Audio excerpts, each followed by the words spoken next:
This is Barndarrig's story for 2023. A small club nestled in the GAA heartland of North East Wicklow, surrounded by so-called bigger clubs. They pride themselves on a tradition of producing excellent talent in both codes. The current batch of talent is no different. After an uneventful 2022, strap yourselves in for this year's events, the highs and lows, the ups and downs. The next few hours give you an insight into the journey our amateur players and clubs go through in search of the Holy Grail. Please enjoy and be sure to watch until the very, very end.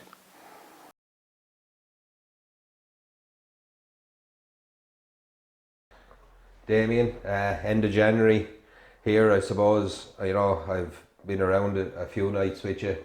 We're kind of following you for the year to see what happens. The lads were straight back into things really in November. They're training really hard. There seems to be a little bit of a different vibe around the group. Even this early in the year, we all know you've a number of county players can go for you and against you, but there's serious training after going on even pre-Christmas here.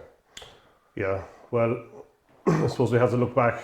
We have to go back probably to a year previous now, to January 2022, when I took the job.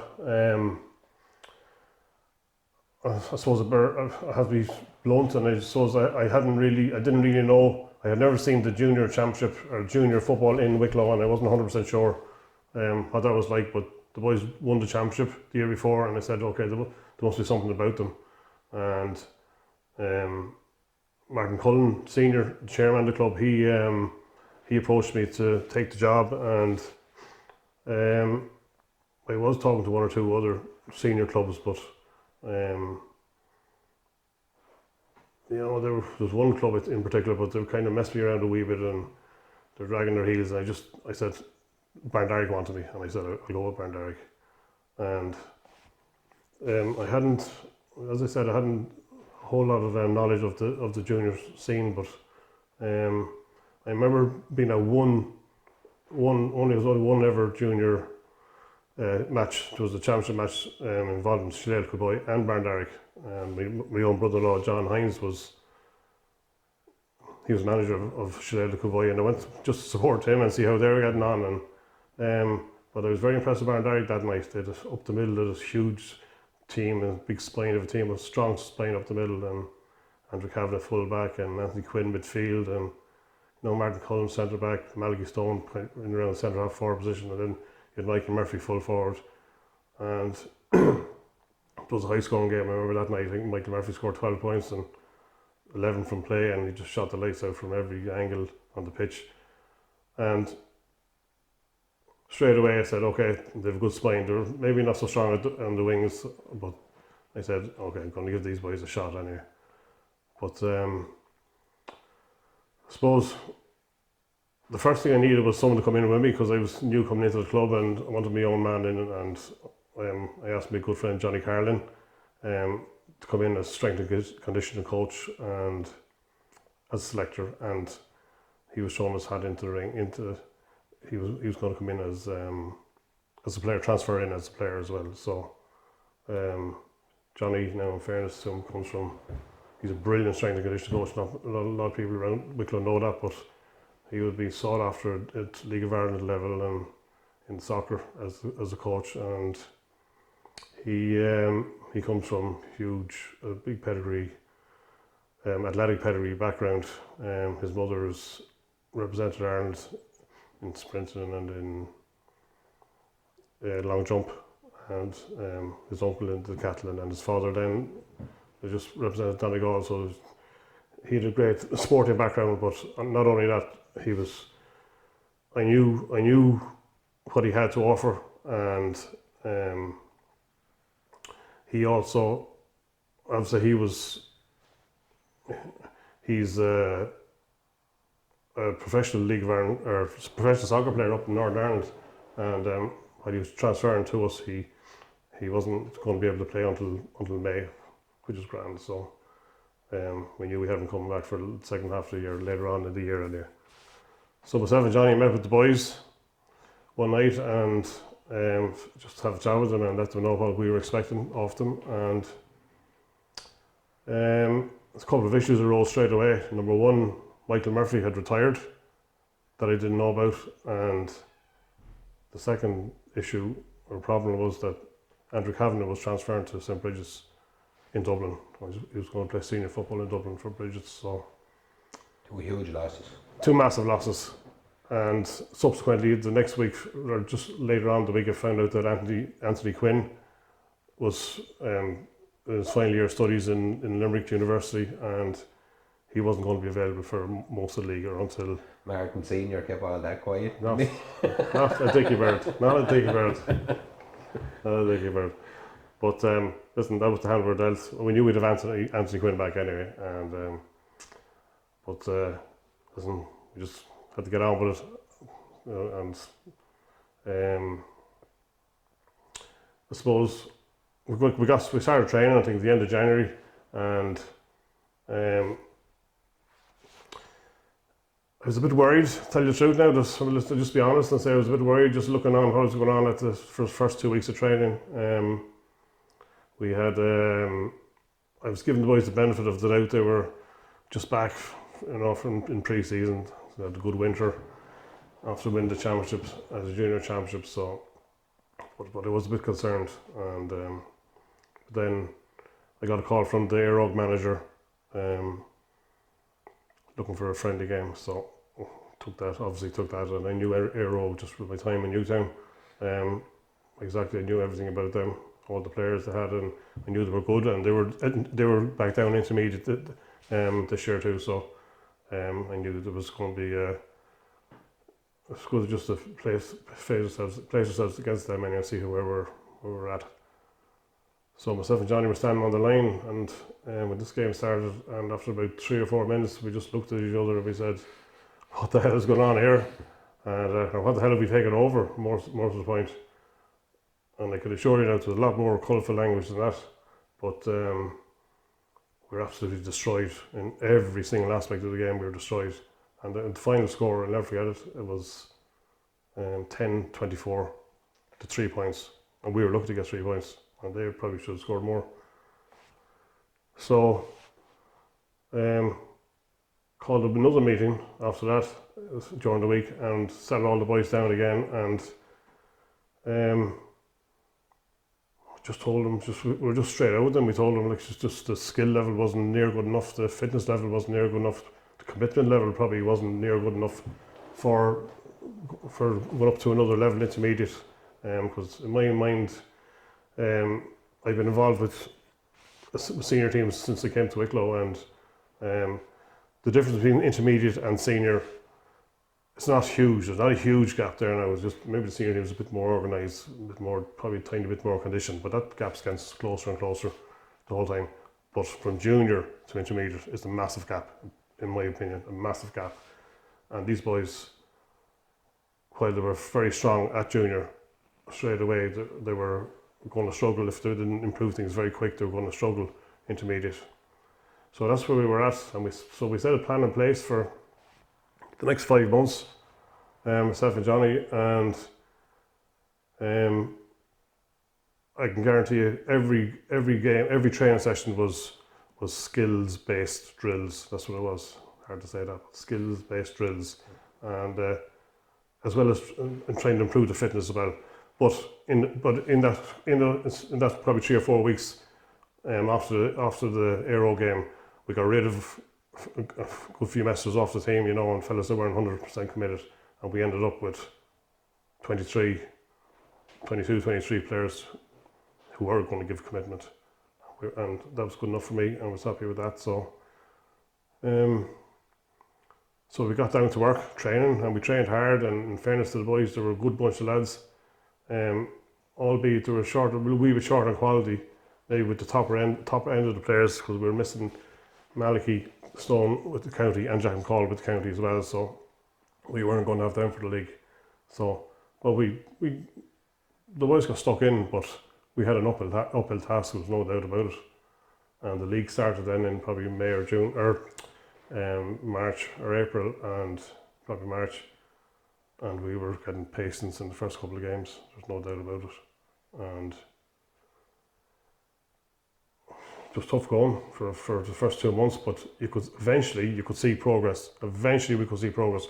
These boys were Just started to do the basic things, just to be able to catch the ball, just without thinking about it. Ahead though as well, they were working hard. They were working hard. Yeah. They were working hard, catching the balls, and getting their head up, and then see a pass and being able to execute the pass, and which they weren't able to do at the start.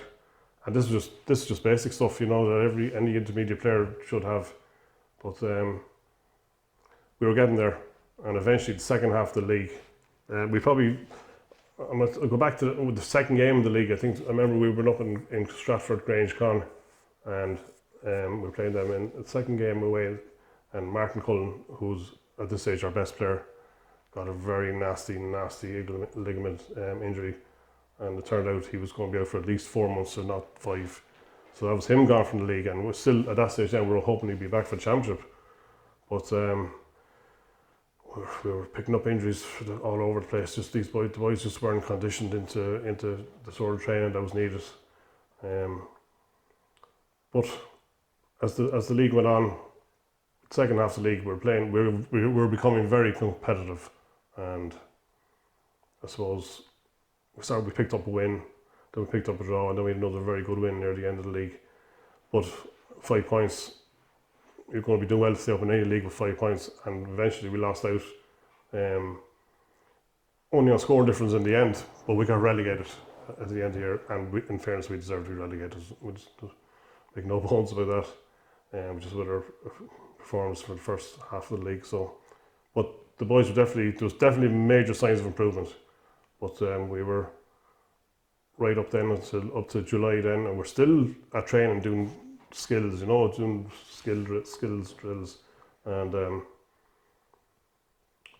we'd Valleymount in the first round of the championship, who had hammered us. I think in the first game of the league they'd hammered us up there, and but we were a bit better this time. But our personnel was poor now. We'd Anthony Quinn came back in probably June, just a month before that. He was training hard with us, and then we played Kiltegan in a friendly game, Kiltegan senior team, and played actually well against them. But Anthony went up for a ball and came down and boom, fractured his ankle. So another man gone. So no luck. But we played Valleymount. We were competitive, very competitive. They beat us by 4 points in the end, and we had a chance of a goal maybe with probably 10 minutes to go, and we had them under the cosh a wee bit, but we missed it. The keeper made a great save, and they went up and scored a point, and the one before and probably deserved to edge it out in the end.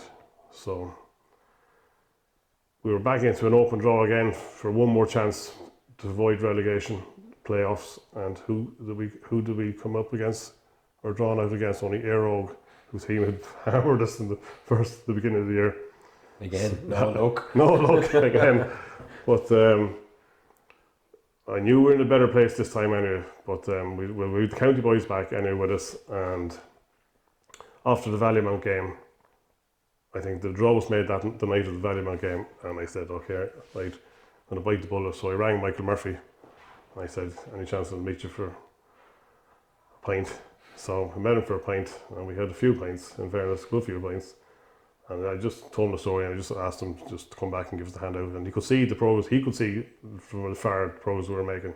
And he said, yeah, he'll come back out now. He hadn't played for a full year, and while he looked very fit, he was probably going to be rusty. And he came training on Tuesday night, and trained Tuesday hard. He was not too bad, but then Friday night before the game, we weren't doing a whole lot of training, then just a bit of ball work. And he played full forward, and I suppose I forgot to mention Johnny Carlin playing soccer in Northern Ireland. We were at training one night, and they were playing in his team got to the cup final in Windsor Park, and we were all training one night, and we put it on the screen in the dressing room, and we were all watching it because we knew we had him back for training, talking out for us then the next week. And the last few seconds of the game, he went in for a tackle with himself and the centre forward, and the centre forward got up, and Johnny didn't get up. And again, anyone who knows Johnny knows he's a hardy boy, and he wouldn't be lying down unless there's something seriously wrong with him. And anyway, I was fearing the worst. And I rang him about 2 or 3 hours later, and the physio of the soccer team said that they think it's torn ACL cruciate. So The dreaded cruciate, yeah, it was my worst fears realised, and like I know from personal experience, like that's almost a year out to get back to where you are, and then it kind of normally takes 6 or 8 months after that again when you get back playing. Character to get back to where you want to as well. Absolutely, and that's doing everything right, of course, as well. But so he went for a scan anyway about 3 weeks later, and it turned out he had a ruptured, just a complete rupture of his ACL. So, but he was coming around, he still hadn't got his operation done, and he was waiting for that, and next thing, he was up training, he was kicking balls over the bar, and went down a whole lot of pain. So to go back to the Aero game, to our last in the championship again, Johnny said he was going to tug out, and he got his knee strapped. He wasn't going to do any more damage to a ruptured ligament, so he played. Murphy played. We had all the county boys back, we had Martin Cullen back, and all of a sudden, team wasn't too bad. It wasn't too bad at all, and we deliberately set out to make it a really physical game because we had a big team, and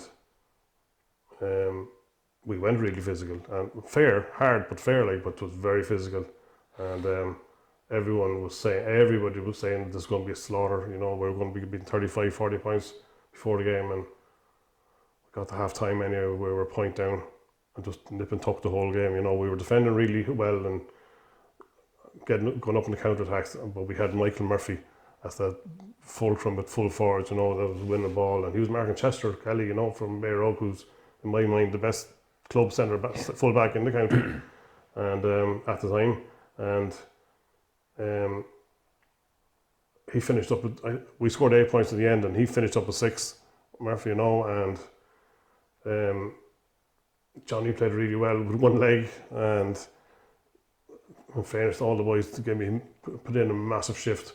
But we lost with 10 minutes to go, we were still level, you know, and then, you know, our half-forward line just had run themselves into the ground and had nothing left in them, the three of them. They were defending as a group, and then they were trying to make the link to the forward line, and they just had nothing left. So we brought on 3 subs at one time for the 3 half-forwards, and like, in fairness and no disrespect to the 3 boys come on, there were 3 junior championship players rather than intermediate championship players coming on, and then you had Aero on the flip side.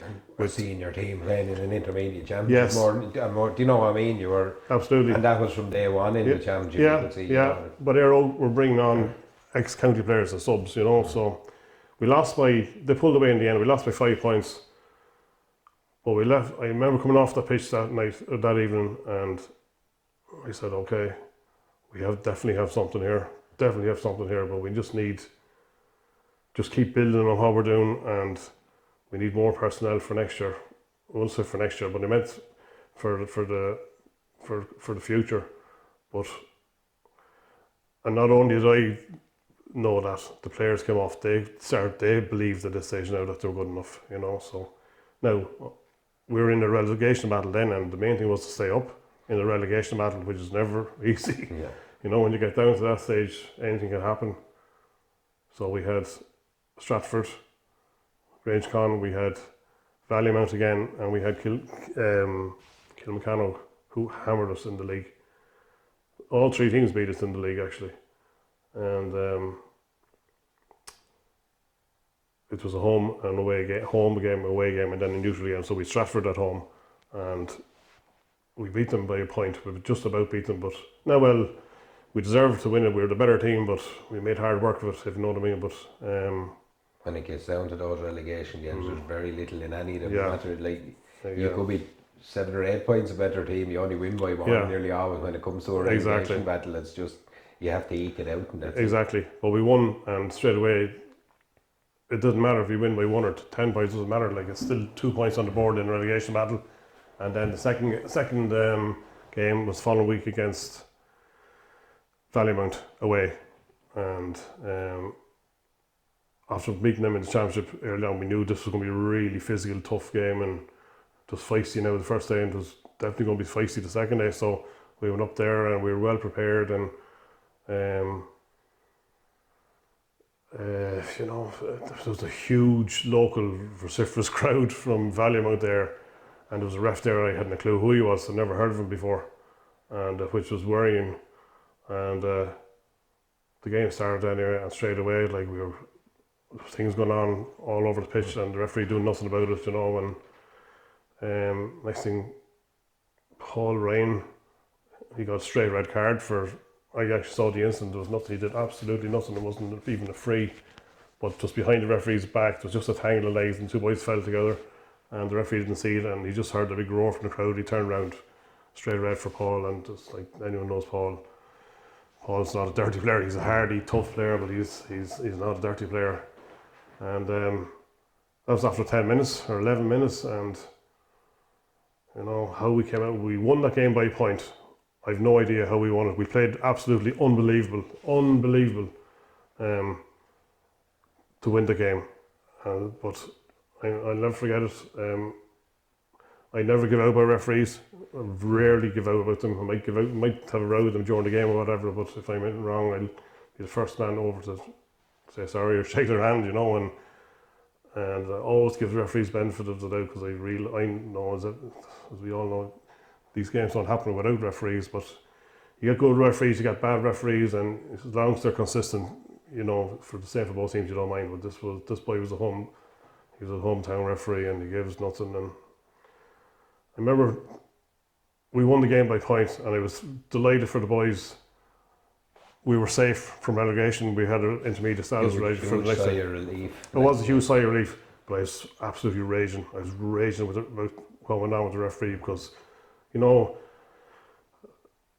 that everybody in the county knew that this was going to be a feisty game, or a tough game and hardy game, and to put a referee like this in, and I'd never even heard it before, and as far as I know, he never refereed a game since either. The future of a club could be in a man's hands. 100%. You know what I mean? Yeah. That does one or two decisions. Yeah. That can make or break a club. Like. Yeah, and I don't normally lose the plot too much now when I'm on the pitch. Not too much anyway, but but I remember there was a game in Aughrim after. I drove back to Aughrim because there was some game in Aughrim. I can't remember what it was, but I made a point of finding the county chairman anyway, and I went through him for a short while. I said, "What do you put a referee like that in for?" And I was just making my point, and then once I had made got it off my chest, I was grand. I could relax, but I was delighted for the boys. I kind of that evening I was just thinking about it. The boys, like we run on no subs, and that day, and we had 7 subs on the line, and I told the boys to train, right, the 7 boys that was on the line, you're starting the next day against Kilmachannock, and they all, in fairness to them, they all slotted in to the system we were playing, you know, and they did a good job. When they come on, and we won that game by a point. So we 3 relegation games, we won 3 of them by a point, and I think it's always a good sign of a team that you're winning games by a point rather than losing games by a point. Yeah, and I suppose at that stage of the year, like, you don't want to be in a relegation area, number one, but you're footballing late into the year, which is a bit of a plus. Yeah. If you can take that from a relegation, especially when you come out on the right side of it. Yeah. You know what I mean? And it kept you going late into the year. Yeah. As well, you know, kept the lads together kind of, and when things Exactly. started to build a bit. Exactly. You know, probably, you know, as I said, you didn't want to be there, but at the end of the day, you know, this year looking forward, it could actually be a help. Well, you're right. Well, that was, I think that was the 1st or 2nd of November, that last game against Kilmachannock was, and I thanked the boys and said, go off now, enjoy yourselves for a while. And myself and Johnny, we kind of sat down later on that week, and we sat down a few times actually, and we just put a plan in place just to see what we needed, just to progress for this coming year now. And the boys had never done a strength and conditioning program as a group. You know, 1 or 2 of them probably had. The county players would have had done, but overall, no, they had nothing done. So Johnny put together, just being the genius that he is, a brilliant strength and conditioning program, right? And we were going to do that 2 nights a week in the gym, and then we said we'd try to do something different. So we got a kickboxing professional to train us for 1 night a week for 8 weeks. So, well, there's more emphasis on the boxing rather than the kickboxing, if you know what I mean. But So huge emphasis on the core with kickboxing. 100%, Well, like, 100%. Yeah, like so we went. So it was a Monday night in the gym, Wednesday night in the gym, and then the boxing at the weekend on Saturday night for an hour, and got the boys back together. I think the very last day of November, so they only had 28 days or 27 days or whatever was off. That was their break this year. But as I said to you before, I had 23 boys that was committed, right, and wanted to improve every time they crossed that white line. They wanted to improve and get better every time throughout the year, and they were the same for this. And they took like it to a duck to water, you know, to the gym work and the boxing, and they loved it to something different. And we did that for from November until now. We're the end of January now, so. Yeah, and I've seen the boys there, though, you know, they really seem to be taking it on and enjoying it, and having a bit of crack at it as well, which is huge, especially in the slog this time of the year. Yeah. And I suppose, you know, when you said yourself and Johnny, you sat down and you know, ultimately your goal will be to win the intermediate and be senior looking forward. So you obviously have to train like a senior team then, if that's your goal. If that's your goal. You do. You know, and that's kind of, I was asked one time before by a fella, you know, what do you think we should do to our intermediate? And I said, well, if you want to be senior, you should just train as a senior team. Yeah. Or train how a senior team does, Yeah. because ultimately when you get there, you need to be ready as well as that. But like, you know, that's all very well to say, I suppose. You get, as you said, when you have the lads and you can see it in the lads, you know, the way they're going about things, that there is a bit of an edge to them there early this year, you know. Now sustaining it, I suppose, is everything as well, but they seem to be, they seem to be buying in anyway. 100%. But like they've come back after this block of gym work and the kickboxing. They haven't seen the ball, but already I can see a huge difference in their physique, massive difference in their physique. Shane Whelan, he walked by me there earlier on this evening, and he looked like he's lost 2 stone. I haven't asked him, but he looks like he's lost definitely a stone and a half to 2 stone. And he looks a completely different player. And he played very little football. He didn't start too many games for me last year, but it was only because he wasn't fit. But like, he's a serious footballer. As a footballer, he's a proper footballer. But if he can keep going and keep improving his fitness as he's going, like, that's just one example, you know. And you know, they're back now just with the ball now. This first night or two with the ball. Delighted to see it. Delighted to see the ball. Yeah, but like, they're already fit. Yeah. They're lean. They can enjoy the ball. Absolutely. Like, as Johnny said to me, like, when we sat down in November there, he said, "Okay, we'll get them into the gym now. We're not looking for bodybuilders playing football. We want big, lean athletes that can run up and down the pitch, you know, all day long at their ease, and get conditioned to the rigours of a hard pre-season and a long year of football and training in during as well." So that's not something that just happens overnight either. So that, like, we've done 2 and a bit months there with in the gym. We'll still do a bit of gym work probably right up until May, and we'll probably do Monday or Wednesday probably in the gym. Obviously, as you say, when you're over, you know, there's a bit of trust there. The lads to do their own likes and their own bits and pieces, and ultimately look after themselves as well. 100%. Well, that word you use, trust, that's my favourite word with this group of players, you know, trust. It's I know I can trust them. The messages are gone. I know I can trust them. There's 1 or 2 maybe I just have to keep an eye on, but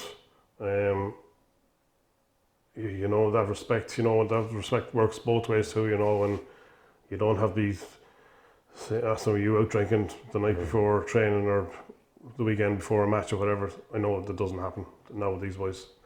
So, and ultimately, I suppose, looking forward, we all know the trials and tribulations that this intermediate football championship can bring. Like, there's trapdoors everywhere in it, I suppose. You know, you get teams like, of all the teams, you know, you have 2 groups of 6.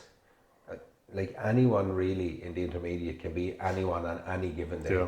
Yeah. You know, like, I've seen it down the years, you know. I've seen it ourselves back years ago. I think 2008 we actually won Division 1 of the Football League, as it was the All League. We played everyone home and away, and we topped the one, and we actually won the intermediate championship, and we probably shouldn't have won it. Yeah. A goal the last kick of the game won it first, like, but it was just one of those things. Like it's just so hard to get. It's the most competitive championship is. for the last I don't know how long Yeah. in this, and Yeah. you know you probably have Anacora last year's finalists still there. You have Hollywood, probably most people's favourites. Ballymanus, they could be anyone any day. You have Coolkenno, Newtown, Carnew, Dunard. you know what I mean? Like all those teams. Like it's so hard. Yeah. Even the group to try and navigate it is just it really takes. And then look, it's great to look forward to a great championship, especially for the neutral. But absolutely, but navigating it as a manager must be quite the thing. It is like as you say, it is the hardest championship to win. Like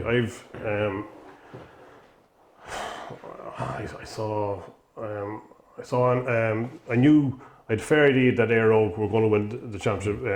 Just gone by, they were so far ahead of everyone else, and still Lanacurra, while they're probably outplayed for a lot of that game, most of the game, and with the man down, they're only beaten by 4 points in the end. And that's the nature of the championship. Exactly. You know what I mean? Exactly. Like you've Newtown down there now. I've been with Newtown for 3 or 4 years there, and I know everything about them.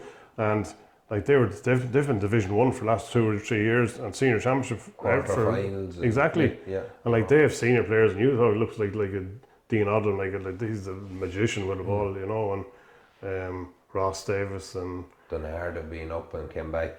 Yeah. Like it's just littered with all kinds of things. But I suppose, for tonight we'll let you back to the lads there and see how they're going outside there for a while, and we'll chat to you in another week or two when the draw is made, and maybe we'll have a head scratch and see what you think at that stage.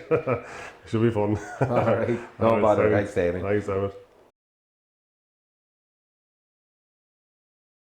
Damien, the lads all outside there, Johnny putting them through their paces. They're really moving well, in fairness. You just got the draw, the group.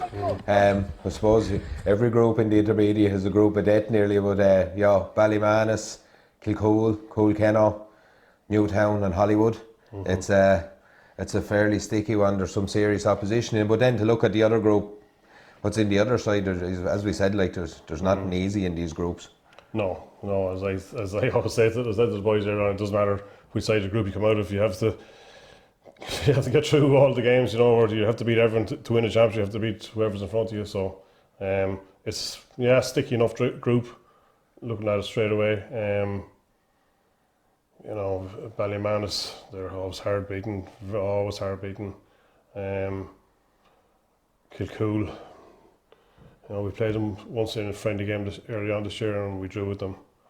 Aughrim has been in around quarter and semi-finals as well. Absolutely. Since they went there, I kind of know them for a few years. Even when I was with Newtown, they're a decent team. They are a decent team. They have a lot of good players. Coolkenno, it's a hardy battle, because that is going. Straight away that's going to be a battle, and then Newtown of course, who fairly well. The old team, Newtown, and I suppose Hollywood, many people's favourites as it stands early in the year. They're thereabouts as well for the last couple of years. I suppose you'll have to probably, from my perspective, looking in it, you need to get points on the board in early matches. I suppose you don't want to be chasing your tail, losing. As I said, you lads outside are moving really well. You can see as you said, their physique and everything else with the conditioning. You're talking about earlier in the year, they've really improved themselves. But the acid test is championship, I suppose, and that's what it's all about now at this stage. It's while we were relegated last year, we're in Division 3 this year, and let's call a spade a spade. Division 3 in Wicklow is really Division 4. We're down there with it's all junior teams that's around us. So we're expecting to have a good league and bring that, start winning games and bring that momentum going into the championship. That's our plan anyway. And we won't look any further than our first game. I think is going from what I'm hearing, is going to be against Ballymanus. So we won't. It's crucial. It is. And look, Ballymanus are looking at yourselves then. It's crucial for them. So and a lot could come down to even where these games are played on tight pitches or big pitches or it's almost a lottery at the minute with so many games now. All these groups in senior and intermediate. It'll be interesting to see where all these matches are played as well, I suppose. Yeah, well, playing intermediate level, we know it won't be Aughrim anyway. So well, it's going to be around. It's going to be around the county somewhere. Yeah. So ourselves and Ballymanus, I don't know where that'll be played. Probably. I don't know. It won't be too far away anyway. But you wouldn't. I don't know. We'll take one game at a time. We're training's going great out there now. The league is just upon us now, and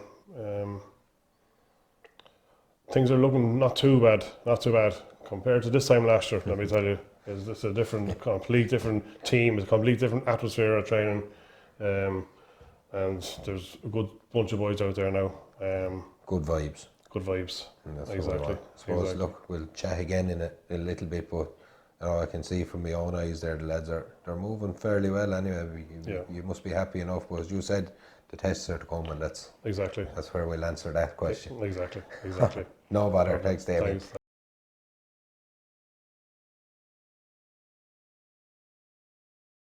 Damien, navigated your way through the league fairly well. A little bit of a hiccup maybe early in the league, which if Pat's now in the final coming up, is where you wanted to be, I suppose, especially to get yourselves back up next year into a higher division as well. But things moving fairly well. Good strong panel, lots of lads back, and we spoke earlier, I suppose, about compared to where you were this time last year, things are looking a lot rosier. Yeah, 100%.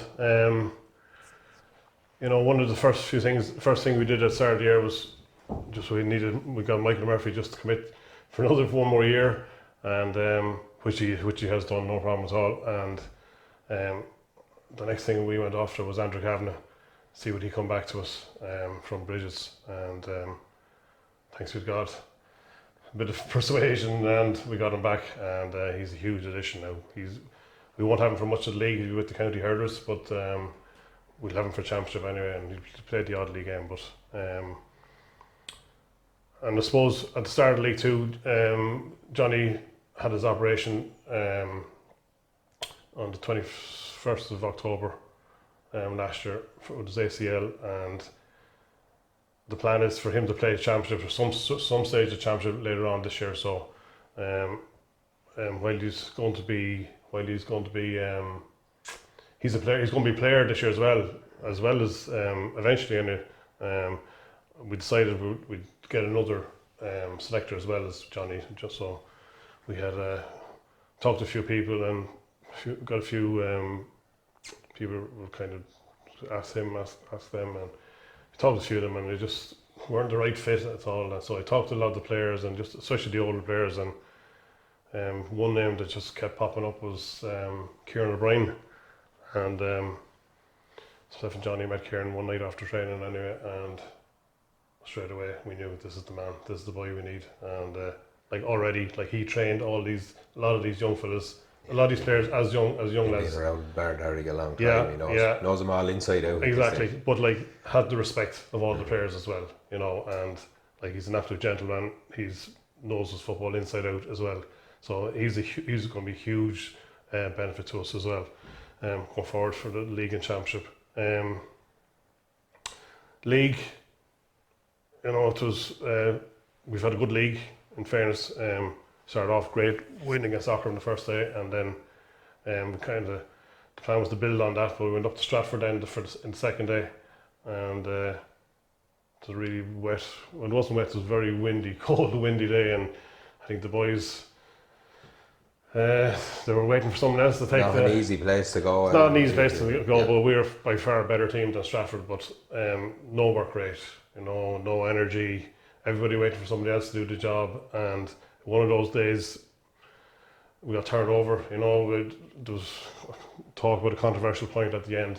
It didn't matter, and it was the best thing that ever happened to us. The best thing that ever happened to us, because we sat down and we had a good chat after that, and we said, I always say to the boys, there's your bar. You don't go below that level, and you can go higher than it any time you like, but you don't go below that level. And the first ingredient you need in any team of mine is work rate. And if you haven't got that, forget about it. Go home, because work rate beats talent any day of the week. And we learned a bit of a lesson that day, and hopefully that's the end of it. And we learn from it, as we say. But for the rest of the league, we've been outstanding. Albeit we're playing junior teams, but we've been scoring really, really heavily in these games, and we're putting phases together in games that we couldn't really do last year because we were struggling so much with with the Injuries. with everything, with the injuries especially. But this year, the boys are in serious nick. They're a big, massive physical team, massive. Like there's what I say, we've got Andrew Cavan back. He's 6'4". We've also got Benny Quinn back. He's 6'11", right? And Man mountain. a man mountain, but like it's one thing having all these boys that size, but you need them fit, and that's where Johnny's program has come in, and they're brilliant. The boys are flying it. They're mobile, you know what I mean? You Absolutely. Can see, sometimes you see big lads are just not mobile. These lads see them moving, they're all mobile, they're all getting around the field, they're all good ball players as well. Absolutely. You know what I mean? The full package, a lot of them, to be fair. We knew we have the biggest team in the county, physically the biggest team in the county, and our aim now is to, by the first round of the championship coming up in a few weeks' time, be the fittest team in the county, and I think we're nearly there. We're heading in the right direction anyway. We went through the league, and ourselves and Pats ended up level on points, so we're playing in league final now on Tuesday night. So Pat's a lot of experienced lads back there as well. They've a lot of good footballers. You know, they might be in the twilight of their career, some of them, but they've a lot of good footballers on that team. You know, I was looking and a lot of county medals. A lot of county medals on it as well. So you never underestimate those type of teams. In fairness, we played them last week. We played them 7 or 8 days ago. One Saturday night. I remember I actually came home from holidays for the game, and then flew back out again the next morning. But it's just something you do, you know. That's the commitment that we make, and because I know Andrew Cavan has done something similar. Benny Quinn went to Spain or Madrid for a weekend and came home a day early. And that was only a weekend. And these boys are making double sacrifices. They're all good signs. And if they're willing to do that, I'm 100% willing to fly in and fly out again. But we drew that game with Pats. Didn't play that well. Now it's the one game we didn't play well. But as you say, a lot of experience on that Pats team too. But I'm really looking forward to the game now on Tuesday night in Ballykill. I think we're going to try. Well, I think we'll flex our muscles a wee bit. We're going to have a full team. It looks like we're going to have a full team for this one. It'll be a championship team for this with the county players back. So I think we're going to be full for this. So getting your time to find out what you have. Exactly. So it's so that time of year now, I suppose. 100%. But we've been scoring heavily, and albeit at a lower division or lower grade, but.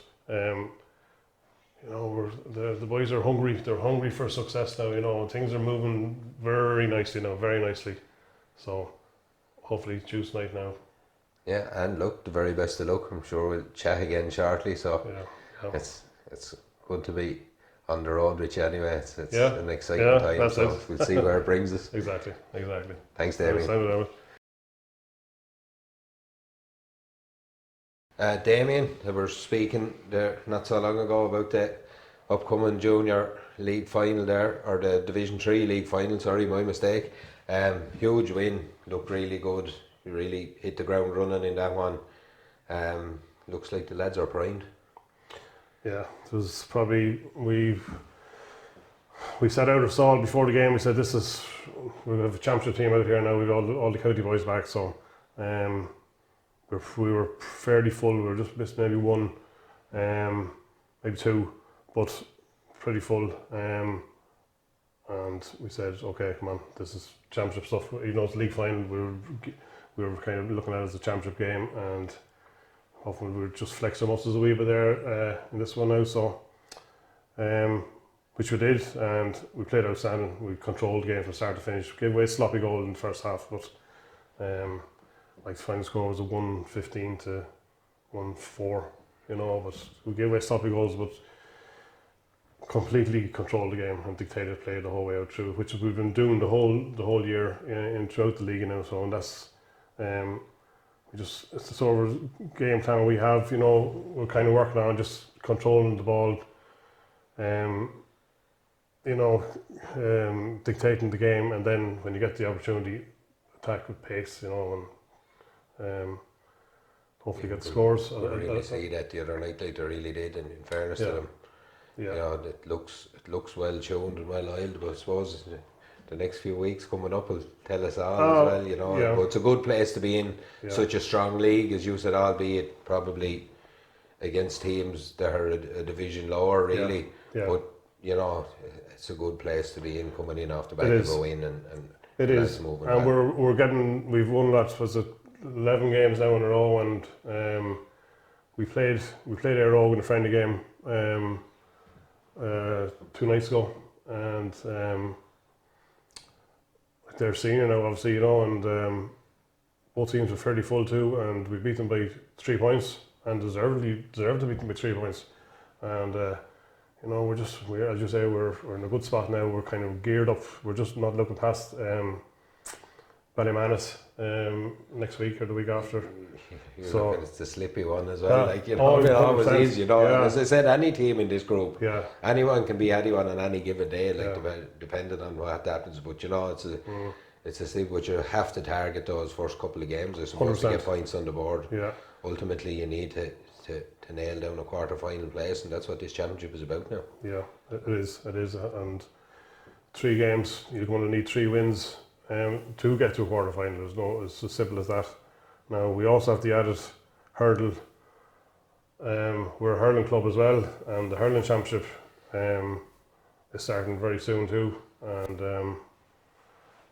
we're still at the business end of the league, so we've gone through the league unbeaten as well, and we're in the business end of that. Well, no, we lost 1 game in the league, but in the hurling. So Johnny Carlin is manager of the hurling team, and I'm with him as selector in that team, along with Tom and Brian.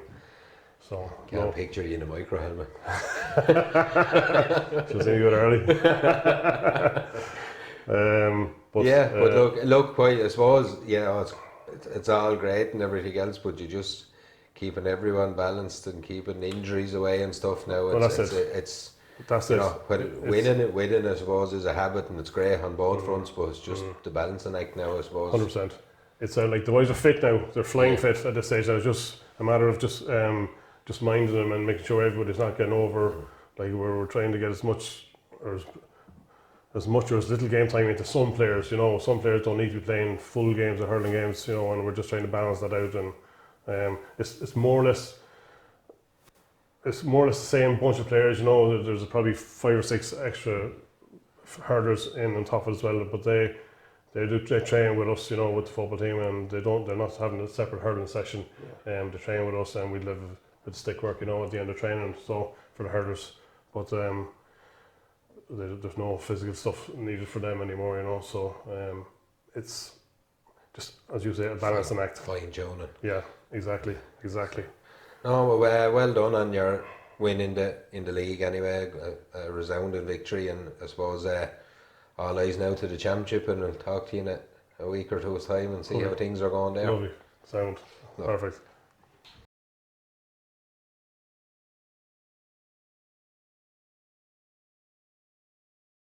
Damien, just at the end of August now, I suppose. Last time we spoke was after the league, and you were coming into a group of games. As we said, it's always a tough group in intermediate, but 3 wins from 3 in this group: Ballymanis, Kilcool and Coolkenno. 3 huge scalps, and you put yourself in some position. Yeah, it's the ideal position for us to be in at the minute anyway. The Billy's game against Ballymanis, that was played in Annacurra. It was just a game we played pretty well in all through. Looked really impressive in that, I thought, you know. It looked like you had the Billy struggling all over the field, if I'm honest. Yeah. But like you looked, you know, I think you spoke about the bit of physicality and the size you were saying about using it against Éire Óg last year, I think. But, you know, the way the lads have come on, they'll read their physicality and size really came to the fore in that one for me. Yeah, well, and they needed to be too, because Ballymanis are a physical team too, and if you're not able to match them, they'll dominate you. But we controlled that game more or less for most of the game, and played well, got some good scores. I was happy at half time. It wasn't the 2 minutes of injury time. We got very just sloppy. We were attacking good attacking positions, and we just got sloppy, turned over the ball, and they got 2 scores in injury time, just to pull it back a wee bit. And even the first 10 minutes, first 8 or 9 minutes of the second half, it was the same. We were struggling to win ball in midfield, and then eventually Michael Cullen won a big fielded a big kick out and turned and passed it off and kept going and finished off with a great point himself. And we never looked back after that. We controlled the game. It was back to what we do very well, is controlling these games and dictating the play.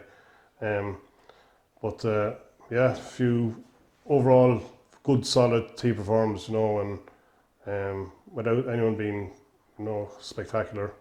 Kind of what you want. If someone wants to step up and be a superstar, fair enough, but like a good solid team performance like that over the field, it's bones well. Exactly. Martin Cullen had a brilliant game. I thought he was outstanding. He scored 1-3 or 1-4 maybe, and he was dictating play, and he was like the quarterback. He was setting everything up, and he was all over the pitch. He played really well. Then on to Kilcoole, I suppose. Some of us might be looking saying Kilcoole are probably not at the peak of what they were last year, but they're still a good team, a hard team to beat. I thought Kilcoole were really good on Sunday. They didn't go away at all. We scored 117, which is a great score to get in any game, but we conceded 113 or 112, won by 5. They just didn't go away. They kept coming at us, and they have some very, very good players. I was fairly impressed with Kilcoole now. Going forward, we were outstanding. There was a stat there at the end of the game that we looked at. We crossed the Kilcoole 45-22 times in the game, and we scored 117, which is off the charts stat now. That's economic. Yeah.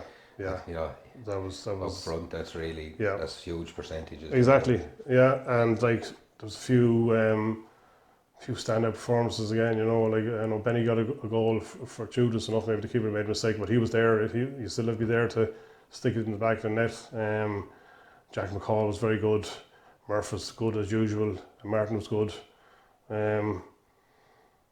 Just overall again another good performance and another game that we the first half was excellent, completely dictated it. We had the wind, very strong wind in the first half. I think we scored 112 in the first half, and second half obviously against the wind. And the first 4 minutes of the second half, we scored 3 points against that wind, and we had 2 wides that we probably should have scored as well.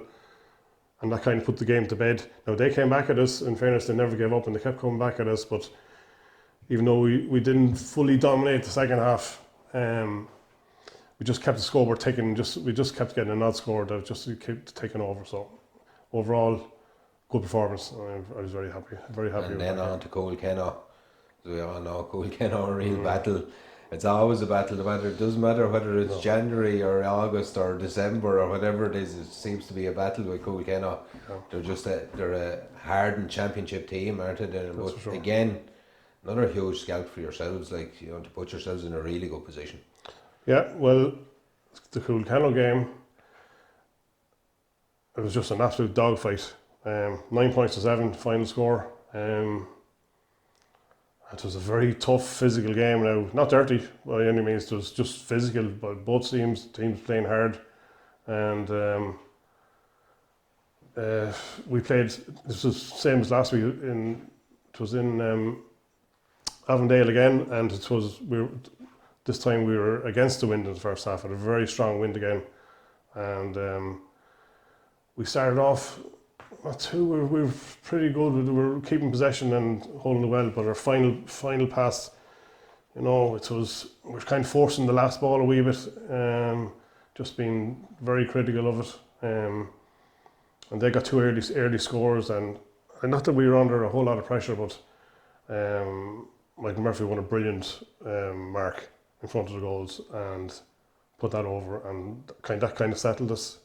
And we got back level, I think 3-3 near the end of the game, and I think they got a point just before half time to win a point ahead at half time. And second half came out, we had the win then, and we made a blistering start to the second half. I think we fired 3 points over in the space of 3 or 4 minutes as well. And it's like that. It was just a matter of controlling the game then after that, and they never gave up, and they kept coming at us, as you expect championship teams to do, and especially Kilkenny. And it was tough and it was hard, and the boys battled back, and they all stood up and backed each other up. And when it did get very physical, I thought Malky Stone was absolutely unbelievable. Like, he took the game to them. He was the man centre back. He was stopping attacks, and he was just outstanding. Outstanding. And I suppose going back, 1-17 against Kilcole to turn around and win with 9 points against Kilkenny.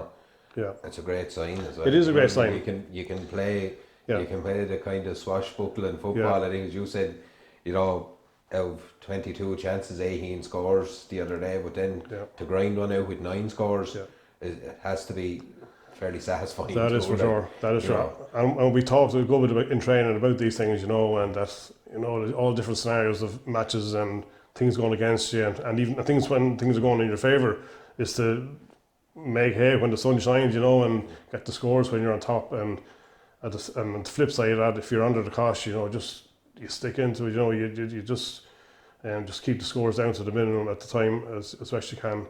But we're absolutely delighted after that Kilkenny game. Now we've 3 games played, and we're in an intermediate quarter final.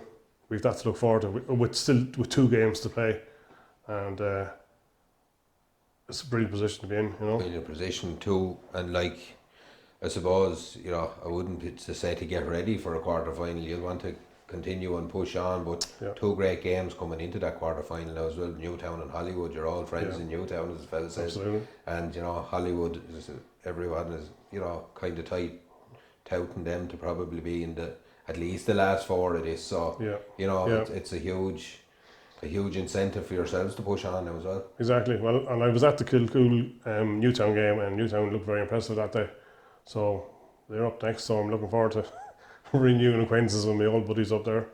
So that's what it's all about. Look, we'll chat to you in another couple of weeks and see how things are going. But at the minute, fair play to you. Well done. You're cruising through this group. Well, it's all credit to the boys now. In fairness, they've put in the hard work, and we just try and facilitate them.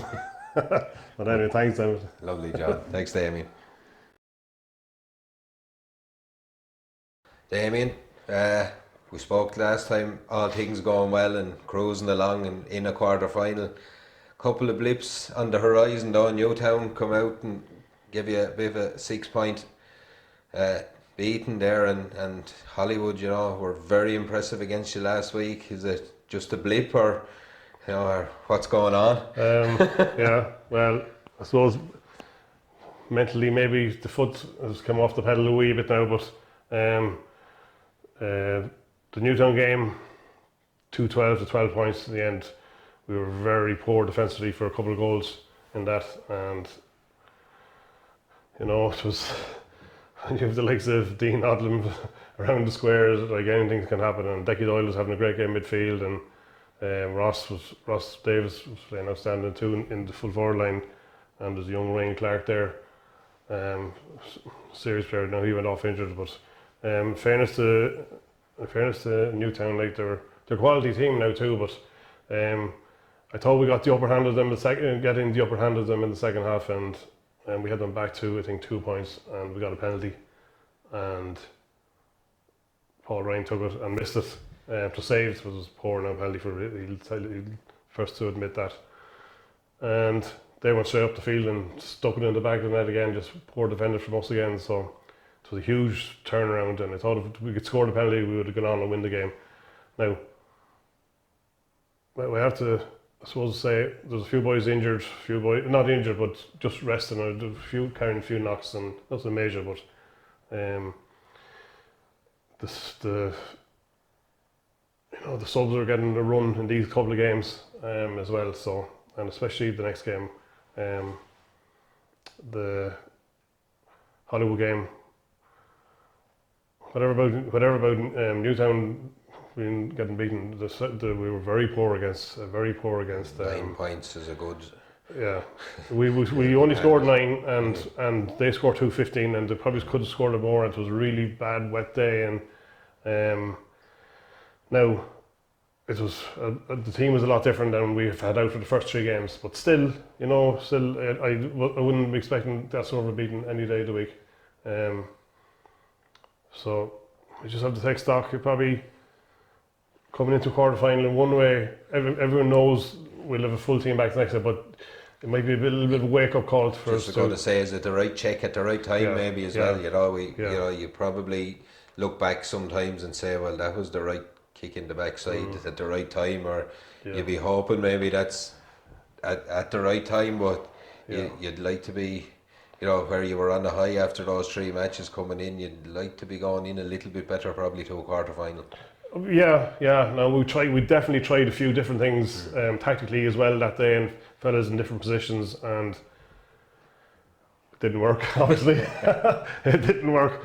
But listen, we had the luxury of knowing we were in the quarter final, but we'll be back to our own old self. I think I'm sure we will. Was it next week or the week after? The quarter final against Carnew, which is going to be tasty because go easy on them Carnew. Go easy on them Carnew lads. If you go easy on those Carnew boys, you'll get in trouble. Let me tell you. Yeah, but I suppose it's another one. Look at around every turn now. You're there. You're in the business end. There's very, very good teams left in this competition.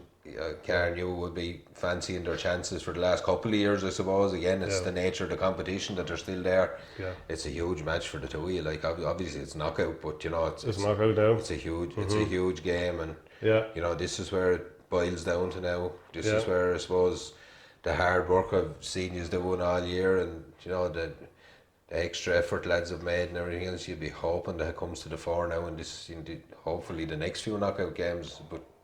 Most importantly in this one anyway, starting off. There's no other if you lose this you're gone, there's no fall back after this. But I was at the Carnew and Aughrim game in the last round of their group, and there was nothing in that game. Like we all know, and Aughrim are a good team, but Carnew probably there'd be 2 frees at the end of the game to win it, and they probably should have. Aughrim probably missed a few chances that could have got as well, I suppose. Depending on what side of the fence you're looking in from, I suppose. But as you said, Carnew, a couple of frees, maybe 30 yards out there near the end.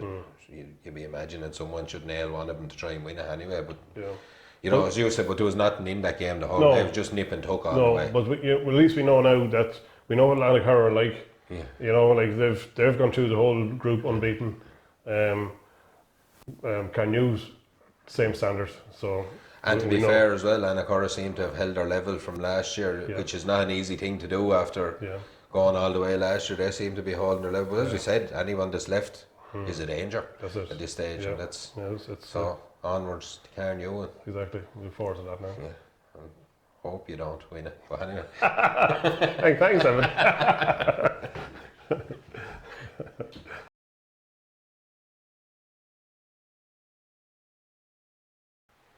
Damien, an exciting couple of weeks, an exciting build-up coming for you, but I suppose we'll have to look back first. I was too sick to come near you after the Carnew match. And we'll talk about that first. I suppose you've since went on and had a really good win in the semi-final as well against Ballymount, but the Carnew match first under the cosh really, 2 points or 2 or 3 points down with time as good as up, and rattled off some great scores to come back and win that match, which I suppose we spoke about in one of the last interviews, finding out what you have when it comes to knockout championship. You found out that you have a good bit of character there anyway. It was a funny. It wasn't a funny game at all, but we started off so well. I suppose the first plus we had before the game, so we Johnny Carlin, this is his first game back since his ACL operation last October, and he was unbelievable for the first 10-15 minutes, and like everything that was going through him, he was when he didn't score himself, he was setting up scores for all the boys, and I think we went 1-5 to a point up after 15 minutes or so, something like that, and got good scores, and we're all over them. But Carnew, being Carnew and being dogged, they fought their way back, and it was a physical game now. There was a lot of stuff going on everywhere on the pitch, on the ball and off the ball, and the referee was... It was all the Barndarrig. Aye, of course it was. Of course it was. But the referee was letting everything go, and he didn't. The linesman didn't want to see what was going on at all. But fair enough, it's the same for both teams. So we kind of got into a bit of war in the trenches, you know, and it probably suited Carnew a wee bit more than us, even though we've a big physical team too. But just the way we were playing kind of stopped our rhythm during the game, and that's maybe been critical of ourselves. But you know, Barndarrig or Carnew kept coming back at us, and the second half they kind of took over there for 20 minutes. We kind of weren't too bad at the start of the second half, but then the next 20 minutes, like from being probably 6 or 7 points ahead at one stage at halfway through the first half, we found ourselves with 3 minutes to go. We were 3 points down with 3 minutes to go, and that's when your leaders, you find out who your real leaders are, and when you've Andrew Cavan bombed up from full back and scoring a point, which doesn't happen too often, let me tell you, but he had the balls to do it, to take it on the shot, and Johnny Carlin scored a magic point. Murphy, as usual, scoring his points, and Martin Cullen, and they're your real leaders, you know, and Paul Ryan directing things from midfield as captain. You know, it was a brilliant. It was 3 minutes, 2 minutes at the end of the game, and 3 minutes of injury time, and we score 5 points and win by 2. That's character. Yeah, to come from there and not score a goal in a 5-point turnaround. Yeah, like that's huge. Like it's character, it's fitness, it's belief. You know, it's everything you want in a team. It's all that hard work. Last November. Exactly. You know what I mean? Exactly. It's all that. You know, as you said, it's coming to fruition now, and that's because that was a proper battle now. Physically, you know, that was a proper battle, and you get to a stage where you're winning the game comfortably. All of a sudden, the whole momentum turns, and you're losing the game, and you're right into the last couple of minutes, and very hard to change that around. It is at that stage of the game. Yeah. You know, whatever about Carnew changing a bit earlier. Yeah. You know, at that stage of the game for yourselves, it was very hard to change it. But as you said, you know, big men, big moments, big times, and big games. Is that what you know, and you had them in abundance. To be fair. Yeah, and like I couldn't really speak highly enough. I can't speak highly enough of those boys, and especially the older boys, the leaders in that team. They just stood up. They weren't going to give up. They knew the work they'd put in, and they weren't just going to lay down. And they kept at it. And it's great. It's just a great trait to have in any team, you know. So that's it. And then on to Valleymount, I suppose. Some people would be looking, saying the two years are a bit of a surprise package in the semi-final. You know, not for yourselves, but on the outside looking in, but you know, Valleymount are there on merit. They're in the semi-final, but you really you took that game, you took them apart. In fairness, you done what you had to do, and like it was a wonderful way to win a semi-final and put yourselves into a final. Yeah, I thought we were outstanding. Probably the best football we played, because Valleymount were good. It's not a bad team. And they'd proven all through their group stages that they were taking scalps left, right and centre there, and they deserved to be in the semi-final. But I thought we were outstanding. I thought from 1 to 15, and then the subs to come on, like everyone.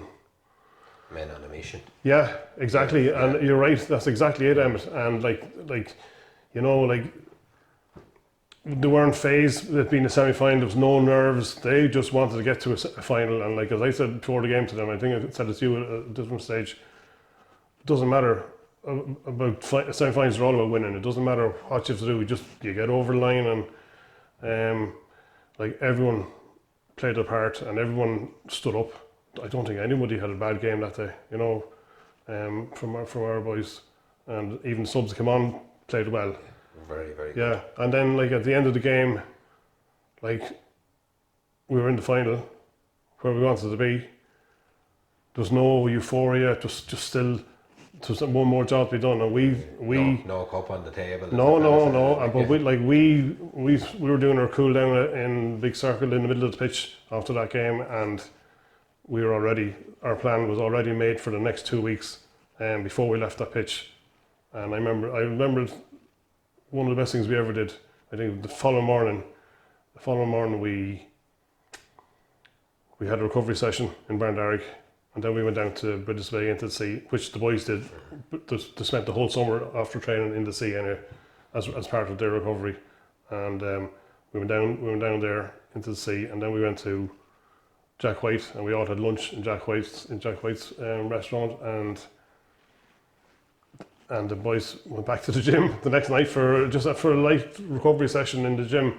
Nothing major at that stage, but they just wanted to keep staying. They just wanted to stay around Barndarrig, around the pitch, in the moment, exactly. Yeah. And they were fully focused. They were laser-like. They were fully focused on the final, because you have to remember, these boys are trying to make a bit of history.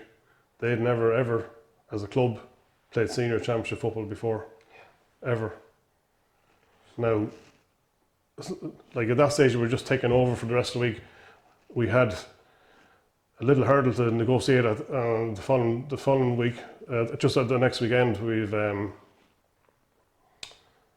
a hurling championship final as well to negotiate too. So it's the business end of the year, I suppose. It's so great. It's as long as everyone comes out with all right. You can exactly. Yeah. So like, on both fronts, it's been a brilliant year. It's heady times for Barndarrig at the minute, and they're at a level. Times you'll never forget as a player as well. If you can go over the line in these two finals, it'll be massive. I suppose there's one thing you're talking about. It's Aughrim in the final as well. You're probably going to have to move out for it. I might have to move out. But again, they're back there. They're back there. America. We were talking in some of the interviews saying to keep the level they had kept, the top of their group, they came through. It's huge work from their side of things to sustain it and get back to another final, and it's it's a real humdinger of a final now on all fronts. They'll bring big support, you bring big support yourselves, and it's made for a great occasion. Well, and they were playing before us in the semi-final before us, and I saw 3/4 of that game maybe against Dunard, and for a long periods they looked like they were going to lose that game, and like they've been doing all the time. They pull out. They've there's loads of character in that team too, and they've you've Alan Byrne and Frank Clune and some of these boys. They don't give up. They want championship medals too. And they know what it takes to win as well. So, should be a right final now. Should be a tasty one. Yeah, and that's enjoy the build up now for the week or so. Yeah, it should be fun now in my house. Alright. Keep your head down around the top. Well, they're steeped in Aughrim. Vanessa's father Billy is president of the club, and sure all the girls and the boys, of course. They might forget about the girls, but the boys. So they're all ex-Aughrim men and footballers and right footballers too. But so you landed yourself in a right mess. Yeah, so I'll have to keep myself scarce now for the next 2 weeks. That's it. But look, good place to be in, I suppose. And that's what I said. And sure, we'll talk after the final, and hopefully we will. Hopefully, it'll be the final piece of the jigsaw. Well, it's if you would tell me a year and 3/4 ago or a year and a half ago that we were going to be here, I wouldn't have believed you. I tell you the truth now, after the first few weeks of training, and I always go back to that game against Rogue. At the start when they slaughtered us, but we've come a long way. And it was credit to the boys. They had to put in the work. They had to do all the work, and they wanted to do it, and they wanted to learn, and they wanted to get better. Fair play to them. They're some bunch of men, some bunch of players. 60 minutes away. 60 minutes away, yeah, and we're looking forward to it. Lovely, I'll see you. Best of luck. Thank you.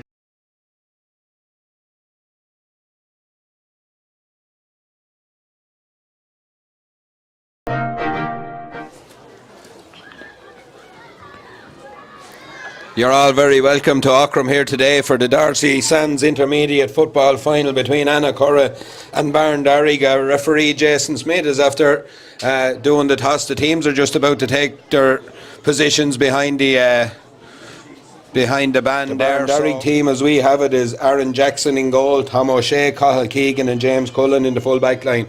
Shane Whelan, Malachi Stone and Jack McCall in the half-back line. Anthony Quinn, Andrew Kavanagh in midfield.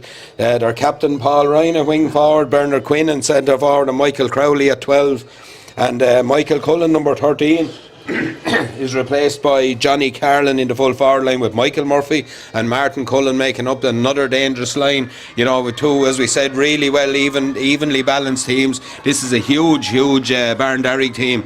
You know, physically they look, you know, towering over the Queens. Andrew Kavanagh, all big men, but you know, both teams have skillful players in abundance on both sides. Yeah, without a shadow of a doubt, and you can see that the changes that Annacurra have made, probably Stephen Murphy coming in because of his size to kind of match the size in around the middle of the field with Barndarrig, and Elliot Robinson is a massive boost for Annacurra as well. Been able to come back, got injured in the quarter final, but he's back here now to line out in the final for Annacurra. We're ready to rock and roll in Aughrim. The ball is in, the game is on. Stephen Murphy jumps in the middle of the field. It's palmed down by Anthony Quinn. Ryan on the ball, gets the ball into Anthony Quinn. Quinn hand passes it off here. As we said, they look to build patiently. Martin Cullen gets it into Paul Ryan. Ryan spots a little gap and pops the ball into it, and it's Tom O'Shea. He's been on lots of ball already. The number 2 gets it in, looks for Michael Murphy. Murphy at the top of the D, turns on that right foot, kicks it high and kicks it over the bar. First score for Barndarrig, first blood for Barndarrig, and a really well worked score. There's an Annacurra player down on the ground, and Sean Well, there's a hand go on it, breaks back. Martin O'Brien's first to react. He's surrounded by black jerseys, gets the ball away, but he threw the balls to the referee. I think the ref got that call fairly right. Martin just had nowhere to go, to be fair to the Barndarrig defence there. Or staying back. Yeah, as we said, the breeze is in the Annacurra backs with 4.5 minutes gone. It's a point to no score to the Barndarrig men, but it's carried out over the line under pressure again from the Barndarrig defence. They're doing well, and again it's that man Tom O'Shea. He's on the ball, solos forward with this one, has a look, pops it off inside to his wing back Shane Whelan. Whelan gives it to Anthony Quinn. Quinn solos, has a look at his options, and away they come with the ball again. And Annacurra probably need to just push out a little bit more. If I'm honest, Cathal Keegan has the ball over here. There's no real pressure on the ball. They're holding their line, but Johnny Carlin is inside, a tangle of legs with James Keane, and Carlin wins his free, and this one is well kickable for a man like Michael Murphy. Yeah, we're going to have to be out in front to stop it getting to the Barndarrig players. Michael Murphy has a free here. He's about 25 or 6 yards out here. He's about 8 or 9 yards in from the sideline. Tough enough one, but it's well suited to a right-footed kicker. Murphy doesn't waste any time over this one, kicks it high. Is it curling? It's curling too much, and it's gone to the left of the post and gone wide. It's first wide of the game for the Barndarrig men. It's a point. Gerard Murphy steps over. Oh, lovely pick up from Murphy. He's in along the end line. There's a chance here. Tries to box it over the bar. Does box it over the bar. First attack really for Annacurra. First score for Annacurra. It's that man Gerard Murphy. He's dangerous. He took James Cullen in along the line. A lovely little step over there and a lovely punch point, and it's a level game here in Aughrim. Yeah. Who decided to against charges out with that ball. Huge hit on Ron Brennan, does really well. Kavanagh, he could have been playing shinty up in Park Esler today. He's here with his club. Ball back inside as far as Jack McCall twists and turns and has a look, gives the ball back to Andrew Kavanagh. Kavanagh solos and stands up again, just checks what his options are. That option is Martin Cullen. Cullen finds Paul Ryan. There's a man all splendid isolation over here, and that's Cathal Keegan. Keegan now will look to get up the line with this one. Does hand passes it in as far as Anthony Quinn. Quinn slips, has to break a tackle. Solos again, needs support as the Annacurra numbers get back around. Pops it off to Johnny Carlin. Carlin looks to pick a pass inside. Does pick a pass inside. Finds Tom O'Shea, who gives it to Cathal Keegan. Keegan gets to the top of the D, gets the ball out to Shane Whelan, or Jack McCall, sorry. He cuts back inside, gives it to Bernard Quinn. Back out to his fullback Cathal Keegan. He kicks it high, but it's gone to the left of the post and wide. A patient build up, but there's no end result there. And I suppose good defending, but they need to get their shooters on the ball in those positions. No disrespect to Cathal Keegan there. Well, the pass just about gets through. Oh, lovely pass from Sean Weldon. Away goes Dylan Doyle. Doyle is away here with Johnny Carlin. Comes back to try and dispossess him. Oh, Carlin done really well there. That's good defending. Got back inside. Yeah, Johnny Carroll did really well. Dylan Doyle could have been a little bit lucky the way he grabbed his arm and pulled him to the ground. Could have possibly been a black card. Malachy Stone. Championship fever now as a quick ball is kicked in as far as Garrod Murphy. There's a hand in there from James Cullen. Huge battle between these two. Garrod twists and turns and tries to get out of trouble. Does eventually get out of trouble, but he had one-handed pass. The referee is very, very observant on these hands. And they won a good turnover. Martin O'Brien give the ball to Bob Fitzgerald. He took it back and away they come. Elliot Robinson just slips there, gives the ball. Oh, it's loose. Martin O'Brien missed the ball there. It was a loose pass from Elliot Robinson. It's into the hands of Michael Murphy. Murphy will look to kick this one high and kick it over the bar, and he does kick it high and over the bar. Oh, and there's a little bit of afters here. There's an Aughrim is wrong, but it's past everyone out. Sean Weld is away. He solos to the 45. His space in front of him. He's Dylan Doyle in front of him. Tries to look for the hand pass inside to Frank Clone. There's a chance here. Clone boxes it across. The Garrod Murphy and a goal. A goal for Annacurra. Whatever happened a minute ago doesn't matter because they've came right down the field. Everybody missed the kick out. Sean Weld reacted first. Done really well. It looked like he might have taken a little bit too long, but he drew the defender really well. Frank Clone was brilliant as he got the ball across to Garrod and just about got his fingertips to that one. It's 1-1 now to Annacurra. It's 2 points to Barndarrig. It's a line ball to Barndarrig. As we can hear, the crowd now are really getting into this one. It's the ante has been up since that goal, as we said. As Tom O'Shea gets it into Johnny Carroll, and Carroll evades the tackle, fires the ball off to Bernard Quinn into Martin Cullen, back to Johnny Carroll. Here come the Barndarrig men up the field. He solos the 45, looks to cut inside. James Keane gets the ball on his left foot, but he needs support. There's good play from Annacurra as they get two men around the man the ball. They turned him away from goal. It looked like he was away. They done really well. It's into the hands of Martin Cullen though. Cullen tries to wrap the boo around this one. He does wrap the boo around this one. It's high and it's over the bar. It's a 1 point game here in Aughrim. A really good score, a well worked score from Barndarrig. It's 1-1 Annacurra, 3 points to Barndarrig. He was about to go in after him there. He kicked it just in time. Long ball down the field again. Malachy Stone does well to read it. Dylan Doyle looks to tackle him. 2 men on Stone. He solos with the ball. He cuts back. He needs support. He finds support in Michael Crowley. Crowley gets the ball off to Paul Ryan. Ryan has a look up again. Goes long across the field into the corner there to his number 7 Jack McCall. McCall had pushed right up, does well to get up. Looked like slap back there because the player had gone to ground. The Annacurra player Jack McCall gets most against the run of play because Annacurra have had 2 attacks here. They've got 1-1 out of those 2 attacks. They've got down the field. They're very economical, but Michael Murphy is also economical because he's kicked this one over the bar. It's 4 points now to Barndarrig. It's 1-1 to Annacurra. It's 18 minutes on the clock here. They do restart and it's Michael Healy on the ball, gives it back to Martin O'Brien.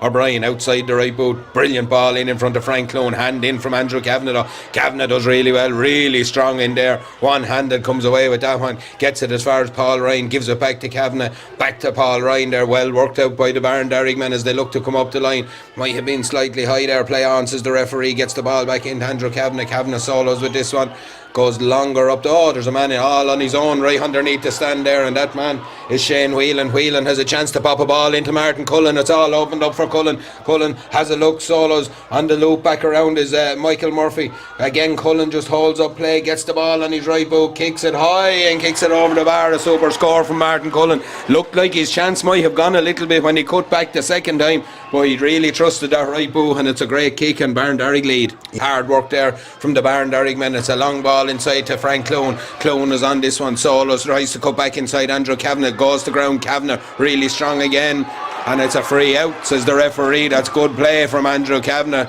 Frank Clone just ran out of ideas a little small bit there, but is he going to throw it up? No, he's moving it up, so yeah, just the physical strength of Andrew Kavanagh there, and when Frank actually went to ground, he actually slipped. That gave Andrew Kavanagh a chance to just get in and smother him and made him overcarry the ball. Yeah, player swanned off and ball Ryan. Garrod Murphy picks it off, ball to James Keenan. Keenan looks up, it's a foot race with Frank Clone, and Andrew Kavanagh gets the ball cut back inside.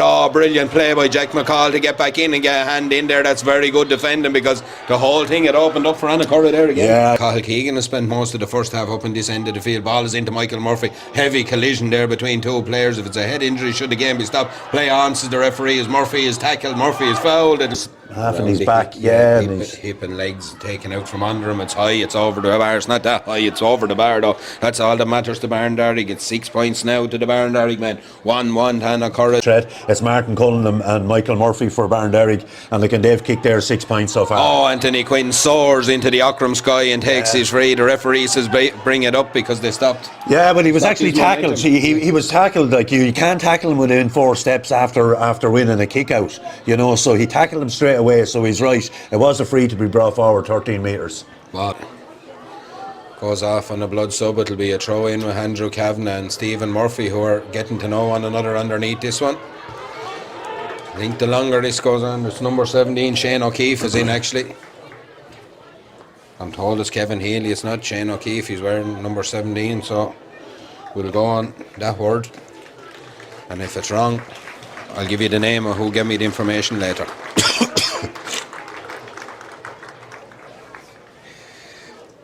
It'll be a throw in now. 2 lads going to receive 2 yellow cards here now for absolutely silly stuff. A yellow card for Andrew Kavanagh and a yellow card for Stephen Murphy there for messing.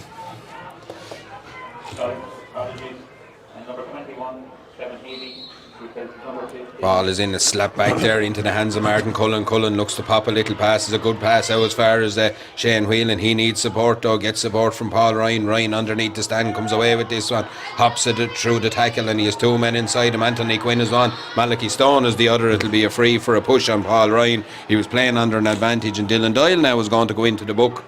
All of a sudden here we have cards being flittered around for all sorts. Yeah, it's just a blatant push really. It's not one you'd want to be on a yellow card for in the county final. No, the players will have to be. Trying to draw the Annacurra defence out. It's in the hands of Shane Whelan back to Malachi Stone, and that's the last passage of play in this first half. It's, as we said, 6 points to Barndarrig. It's 1-1 to Annacurra after a war of attrition, I suppose, of a first half. Barndarrig owned it the first 10 minutes, and all of a sudden Annacurra got down and got a wonderfully worked goal. And Barndarrig have responded really well to that by working their way back into the game, working their way back in front, Podge. Yeah, I don't think either team will be overly disappointed, really. I think the two of them, like Barndarrig, will definitely be happy enough, like they're 2 points up, after playing against the Breeze. Annacurra, they haven't really played that well, and there's probably more in Annacurra, so I'd say they'll go in at half time and they'll regroup, and both will feel like they have a real good chance to get into senior football in 2024. Yeah. You're all very welcome back to Aughrim here for the second half of our Darcy Sands Intermediate Football Championship final. The half-time score was Annacurra 1-1, Barndarrig 6 points. Annacurra would have played with the aid of the Breeze in the first half. Podge, I think that Breeze has probably picked up a little bit. It's probably not going to affect the game. They're kind of 2 teams that run the ball into danger, up to the danger end of the field anyway. Doesn't seem to be many changes. Michael Healy has resumed from a blood sub. Other than that, I think no other changes. It's Emmett. Ball is in, game is on. Jason Smith throws this one. End here, Jack McCall gets this one, gives it to Paul Ryan, top of the D. Oh, didn't really catch it, did he? It's dropping, it's dangerous. Bob Fitzgerald is under. Good, strong fist from Bob Fitzgerald as Michael Murphy was dangerous there. A heavy collision of legs under the ball there. Both players going full belt for that one, and it's leg on leg, it's knee on knee, and that's a sore looking collision. Yeah, in fairness, Johnny Carlin was actually really brave because he went down really early I'd say just trying to get to the ball ahead of him, and it probably wasn't his ball to win at all. It looks like legs and knee on knee for me. It's 2 players there took a heavy bang there. Both, as all eyes were on the ball, to be fair. It's and then again on that ball is Martin Cullen, fires it out to the sideline here as they look to build possession for a few minutes to try and take the sting out of Annacurra's legs. Oh, brilliant pass inside there by Martin Cullen, finds Malachi Stone way up the field. He's about 40 yards out, pops the ball off outside as they look to get into the scoring zone. Johnny Carlin has this one, he comes back out the field with it though, gives it out as far as Martin Cullen. Cullen steps inside, pops it back outside again. It's into the number 7, Jack McCall. It's Barndarrig just really taking control there at the minute, and it's into the hands of Anthony Quinn. Quinn goes forward, pops it off to Paul Ryan. Ryan sets himself, but again it's gone off the hand of an Annacurra man. It'll be a 45, and Barndarrig just, I suppose keeping possession without really threatening, if you wanted to say it, Podge. Yeah. All the way across there, Bernard Quinn pressuring the defence again. It's back with Michael Healy. Healy has a look up and pops the pass up the field here as the Aughrim tried to get away. Did he touch it on the ground? He did. He was under all sorts of pressure. Kevin Healy's touched the ball on the ground. It'll be a free to Barndarrig, and everything just going against Aughrim here, but there's huge pressure on them. Yeah, he didn't actually see Anthony Quinn coming, like, you know, is what it was, and he went to play the ball, and then he had to protect it, and he just kind of was a little tangle of legs or whatever it was, and he ends up fouling the ball on the ground. Long ball, a looping ball right out to the corners, taken by Jack McCall. He done really well. He turned as he took it as well, brings him back into play, gives it back to Paul Ryan. Ryan has a look, goes out to Johnny Carlin. Carlin has hands on the ball, has a chance to shoot, but drills this one high. It's a dangerous diagonal ball. Oh, Murphy's all over it, is he? Oh, it's good play. It's touched on the ground. It's hard luck from the defender, to be fair. Murphy looked like he got it. The defender gets his hand on and gets it away, but as he fell, his hand falls on the ball on the ground, to be fair. Yeah, I think it was Paul McDonald, and he was really unlucky. Like, he could see he was just being brave again. He's fallen to the ground and he's trying to get something on the ball, but he made contact with it. The ball was on the ground. Fierce unlucky, really. Fierce unlucky is right, but it looked like Michael Murphy now will make this a 3-point game. We've just about 12 minutes on the clock. You know, 7 points here for Barndarrig at the minute now to 1-1. The worry for Aughrim is like 1-1 in nearly 43, 2 or 3 minutes of the game. Yeah, and it's still only that's the first score of the second half. Like, we've had 12, well, probably you're right, probably about 7 minutes to play with the injuries we're after having, but you're right, Aughrim need to get a score. To Martin O'Brien being the man that Aughrim want on the ball, because there's huge pressure on him when he gets it. Yeah, they have, like, and you can see the intent in the tackling in the Barndarrig players there. Late tackle there by Michael Crowley, and it's going to be a free in.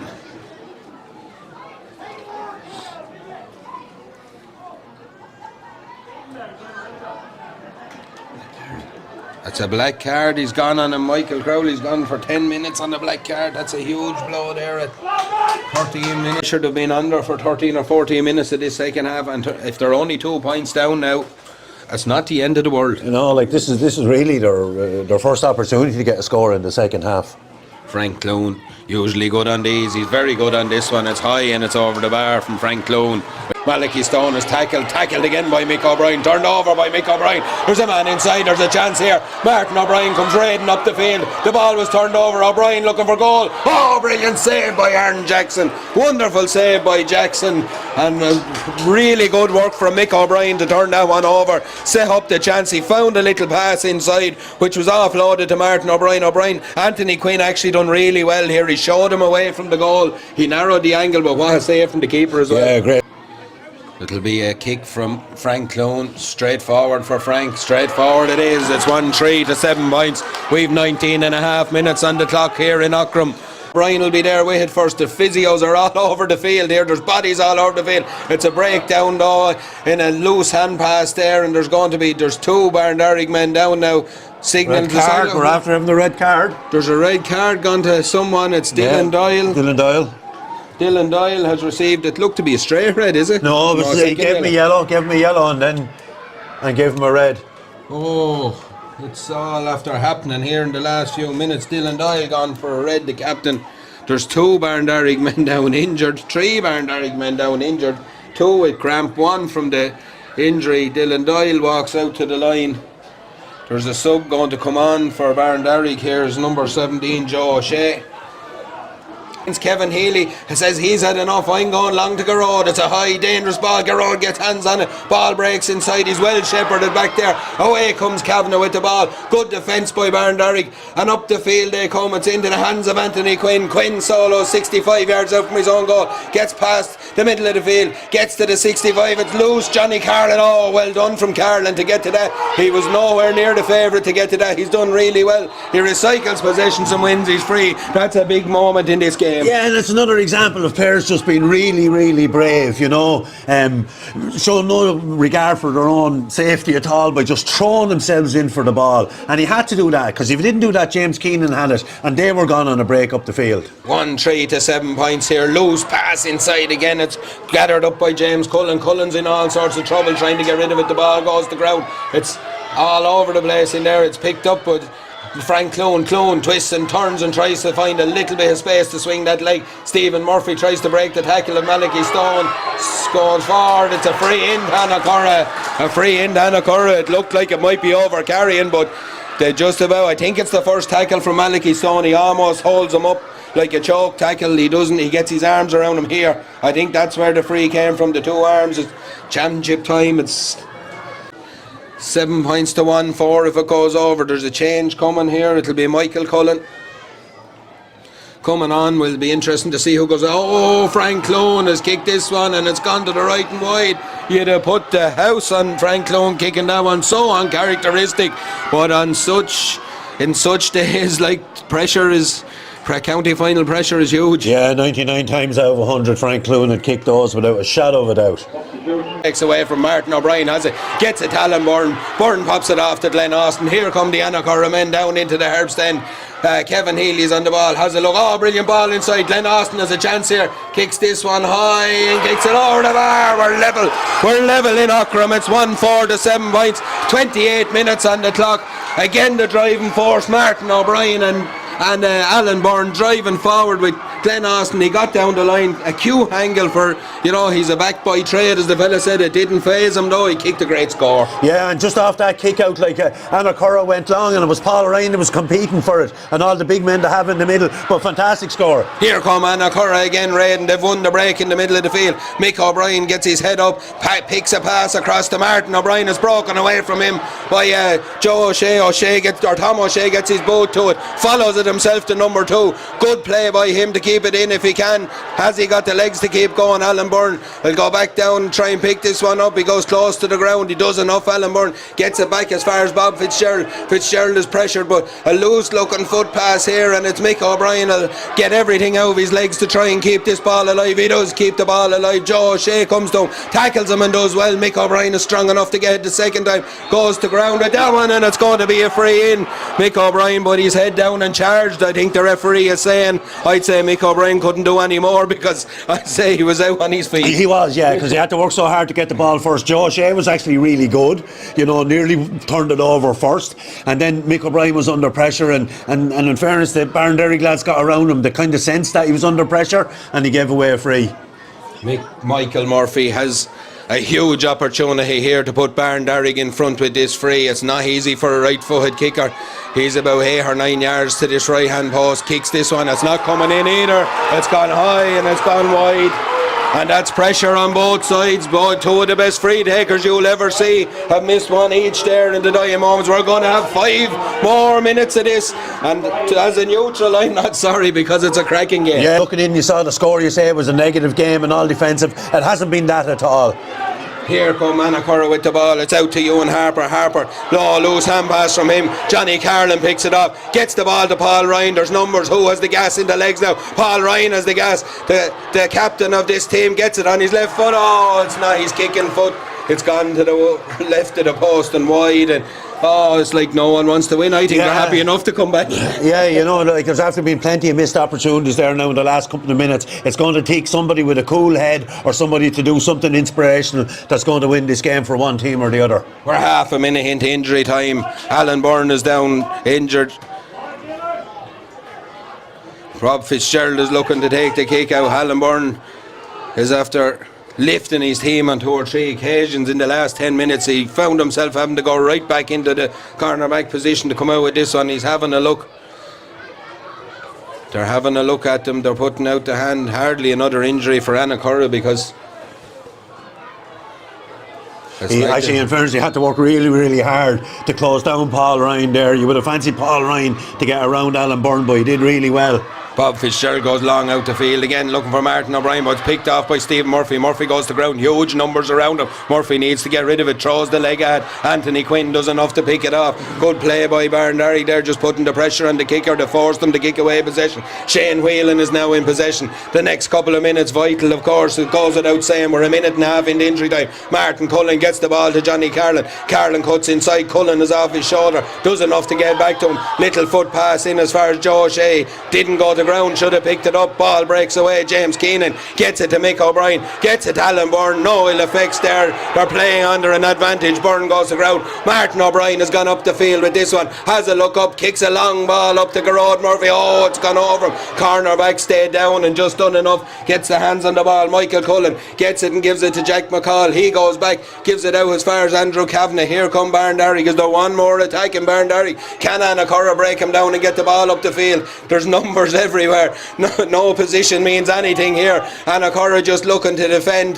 Barndarrig looking to try and find a way through. It's number 5 Shane Whelan. Gives it to Martin Cullen. Cullen gives it to Johnny Carlin. Trusts his left boot. It's been good all day. He finds Malachy Stone. Stone gets the ball out to Michael Cullen on the far side. Cuts back inside. Gives it. They're looking to get into the scoring zone as they call it. Jack McCall tries to go forward. He's stopped. Gets the ball to Michael Cullen. Into Andrew Kavanagh. Kavanagh, oh, it's loose, and it's Johnny Carlin in a full race here.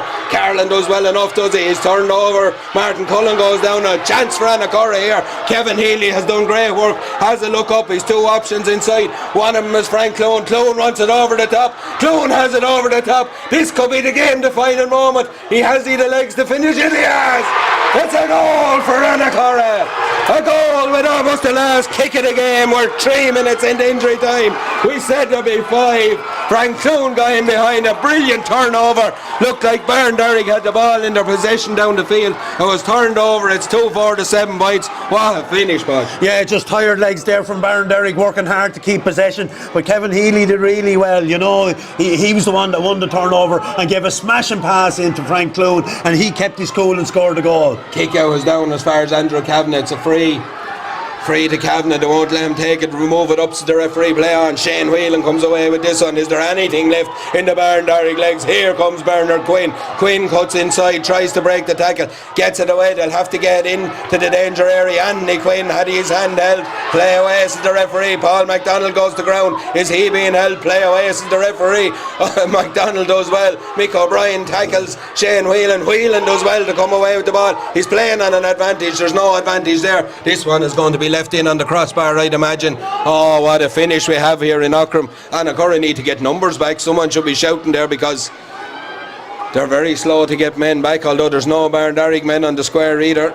It's dropped in by Martin Cullen. It's a high looping ball. It's dangerous. Oh, it's caught in there brilliantly. Malachy Stone gets a boot to it. Bob Fitzgerald goes down, gets the ball and hand passes it away. Half a chance gone. Stone reacts, comes out, cuts inside one tackle, tries to get the ball away to Anthony Quinn, but it's a free in, says the referee Jason Smith. A free in there for a pull back. And there's Anacurra. Hearts are pounding all around us. Anacurra. Hearts are pounding all around us here. It's a huge hanging ball in. Bob Fitzgerald comes out. Oh, it's boxed over by Bernard Quinn. He got his hand to it. It could have went anywhere. It's gone over the bar. Oh, 9 times out of 10 it'll be under a pod. Yeah, and the last opportunity that Malachy Stone got, I think, I'm not sure who it was. I think somebody got some sort of contact to stop him getting the clear strike on goal. Like, we're down to the last 2-4 Anacurra. 2-4 Anacurra. Injury time is up. It's 2-4 Anacurra. It's 8 points to Barndarrig. 2 points in it. Substitution on the Anacurra team. 22, Shane O'Keefe, replacing number 5, Sean Wells.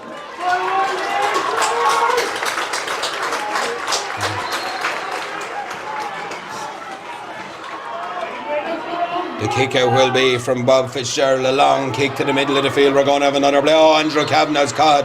Kavanagh looks to take it quickly. They won't let him move it up, says the referee. It's, this game is just not over yet, you get the feeling. Martin Cullen will take this one. It's going to land in around the danger area again. It's not gone in far enough probably. Oh, the referee's giving a penalty. A penalty for a pull down in the background. Oh, Anthony my Quinn, God. Anthony Quinn. He did go to ground. He did go to ground. A player on a red card, a straight red card. They said there was a punch thrown in the background there. The player went down, and it's a penalty to Barndarrig. Oh my God, this is an ending you'll never see anywhere. I'm going to have to go home and get into the bed after this, Podge. Yeah, to tell you the truth, I just looked at the clock on the last kick out, and the 35 minutes were up, so it was up to the referee how much more he was going to play. Serious pressure here on a Barndarrig player. Absolutely serious pressure.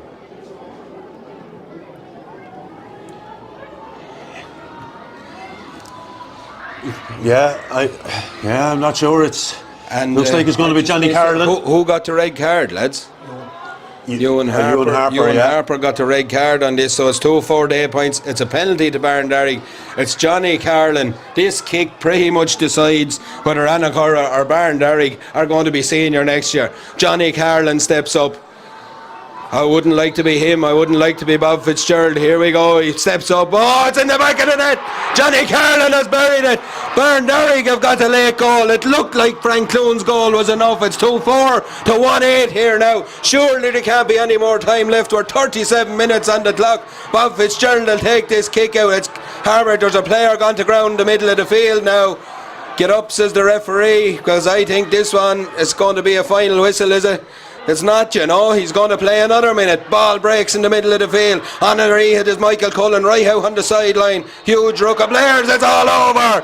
Barndarrig are the Darcy Sands Intermediate Football Champions for 2023. A cracking game, a cracking finish. Heartbreak for Annacurra, who were right there in the last minute. It's unbelievable, that penalty. Oh, I don't know what to say, Bajan. No, I really don't. Like, to tell you the truth, it's nearly repeated the 2016 final. You know, that AGB scored a late goal, you know, to get up senior. But I have a lot of sympathy for the Annacurra players. They must be completely out on their feet, you know. Obviously thought they'd won the game and they survived the 2 goal chances, and you know, and you can see them there, and they gave it everything. Both teams gave it everything, really. Fully committed display by both teams. Oh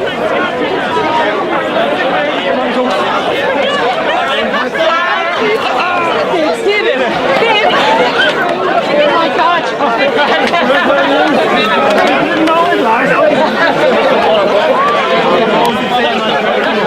Why make out? First chance. Hang on.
Who's all going behind that ball?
Lift it up in the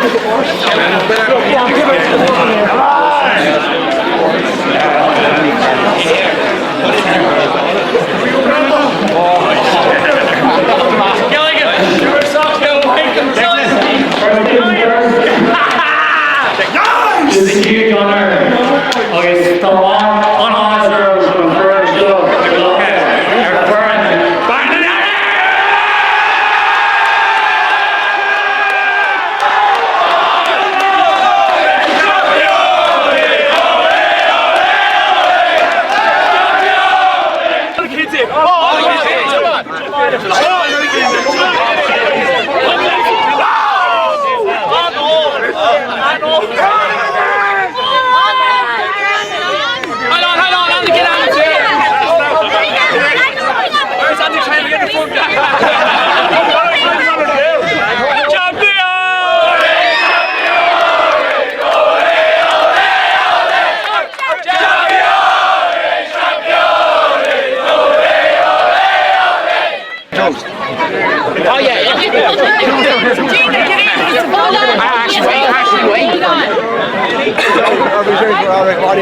You get in there too.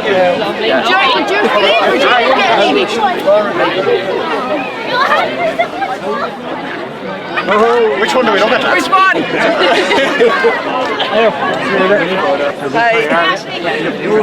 Hi. You probably hear me before you see me. Brilliant.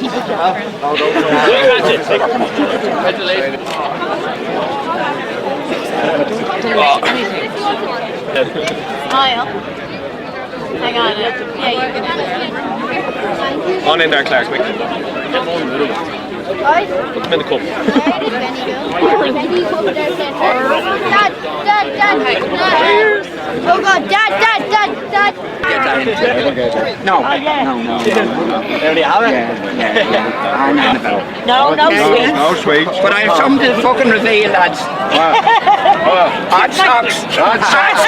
Hot socks. I wore them last week in the hot socks. I'm going to fucking frame them. Because I'll tell you what. Michael. Well, let's show off the bed. Interest. You're a pro. Big belly now. Now you have to get rid of the big belly. Put that hand under it. Hold it there. Thanks, mate. Thanks, mate. Breathe in. Michael, can I get pictures? I haven't even seen it, Mick. Oh, jeez, that's unbelievable. Unbelievable. I'm the mad mother.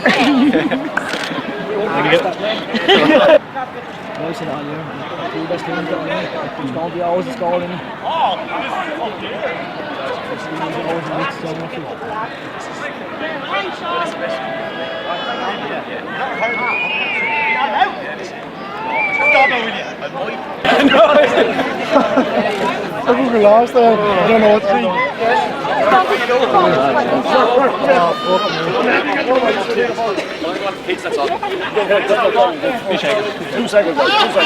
Mom, Dad, come on. Come on here. Jackie, Rich. Everybody in? Come on, Grandma. Dad. I'm going to go on tour quick.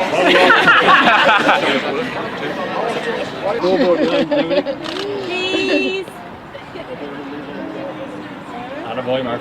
Yeah. Grab one name on.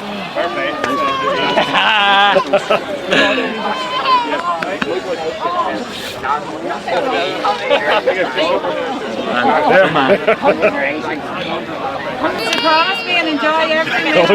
Stay for the Next time them chaps see me, they could be walking.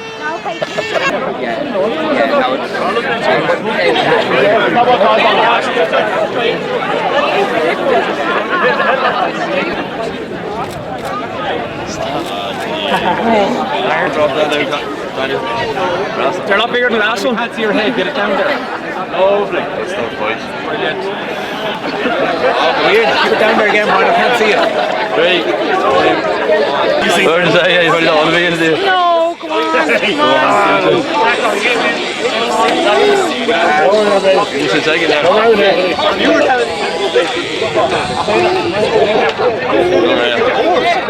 Ready tomorrow morning, David. Big shaggy.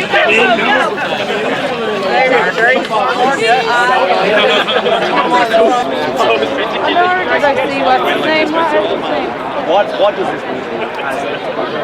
It's like these group of lads, like the lads you grew up with, best friends since you were. Oh, boys, I'm actually going. Thank you. Oh, sorry, excuse me. That's why the talk. Hold that up as well for yourself, so however you want. Imagine I'm in fuck all. Finish all it.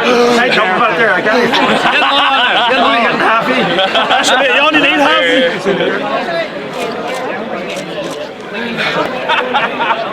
I don't know which one to look at. I'm not buying. You're buying. I thought I'd be like going up here. Oh my God! Hey, will you? I am going to cramp. Oh, shit! Fucking run the match, you wouldn't be able to run now. Train tomorrow morning, yeah.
sincerely, okay? And the first man I'm going to come and say thank is Andrew Kavanagh, who forfeited his chance to play for Ireland today, and play for us.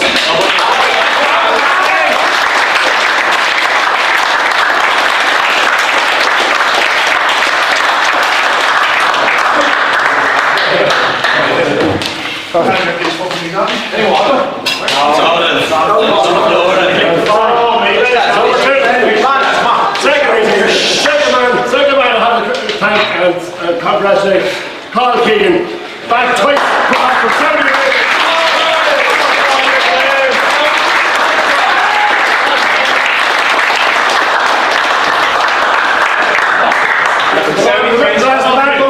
Martin, the chairman, like he gave us nearly everything we look for, right?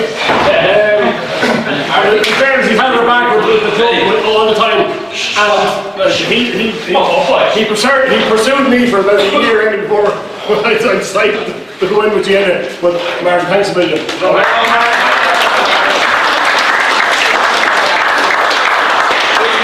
Nowadays, right? But I knew him for about 2 years before he knew me. I had here, Mark. Well done, Dan. Two more people. Okay, there's 3 more I'm going to mention, right? I want to thank Murph, 38 years old, like in the twilight of his career. He's the end of my hair. Hold on. He must have scored about 100 goals and 1 million points this year.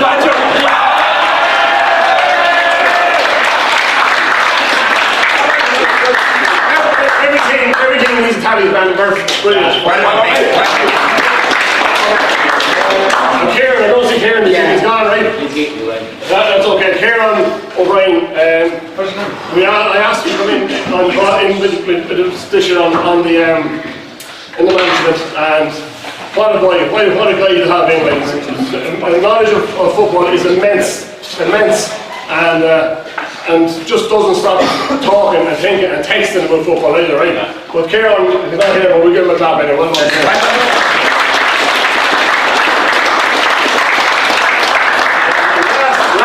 Last, but by no means least, my right-hand man who's been with me from the start.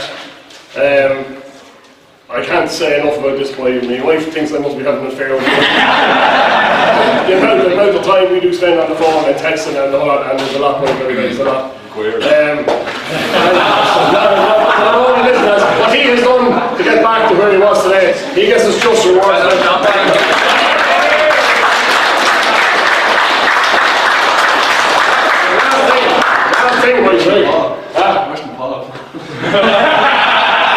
Last thing, right? This club was founded in what, 1885? Yeah. 1885, if the crest on this anyway, right? Lads, you're after creating history. The first time ever we've been senior footballers. Yeah.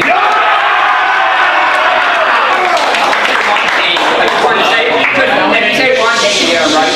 The one person I want to thank here, and that's Stephanie. She's there behind me all the way, 100%, with the jerseys and all. So just a few people right for that.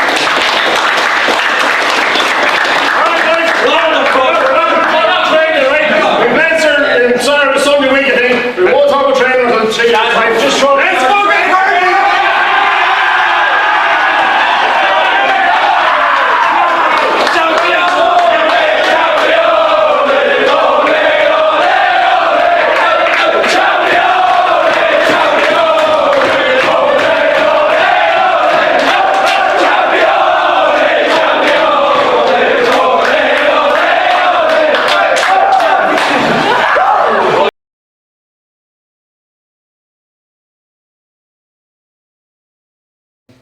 Damien, where do we start or where do we finish with that final?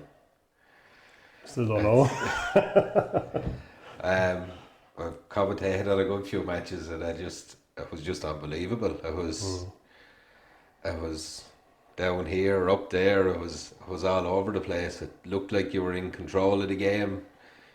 All of a sudden there was a sucker punch and then somehow you found a way to win it. It was unbelievable. It was heartbreaking for Annacurra, just amazing for yourself. What a way to create history, I suppose, as well for Barndarrig. It was was a typical final.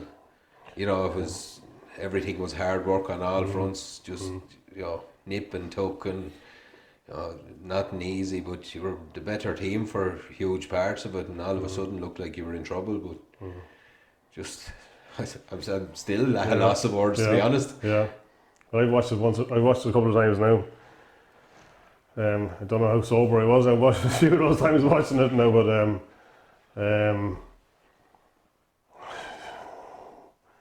it's you know, from probably wasn't the best.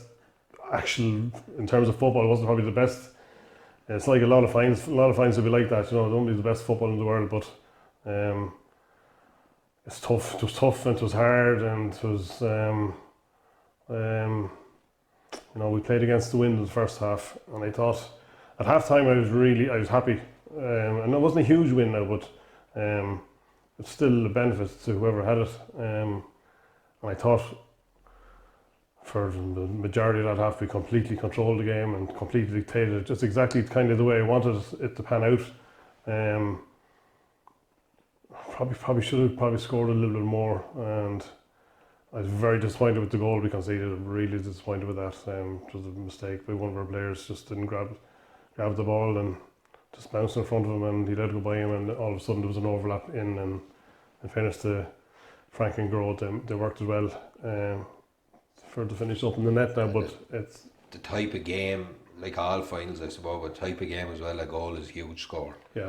You know, it's you know, a lot of kicking on 4 points in a tight final to get ahead of a goal like that. You're right. You know, and it's just, it was one of those, it was a sucker punch like it. It was, and it was like against run the play, because we dominated everything up as far as then. But I was really happy the way we responded to. We got the next, I think, 4 points. Definitely got 2 quick enough anyway after it. Martin got a great one.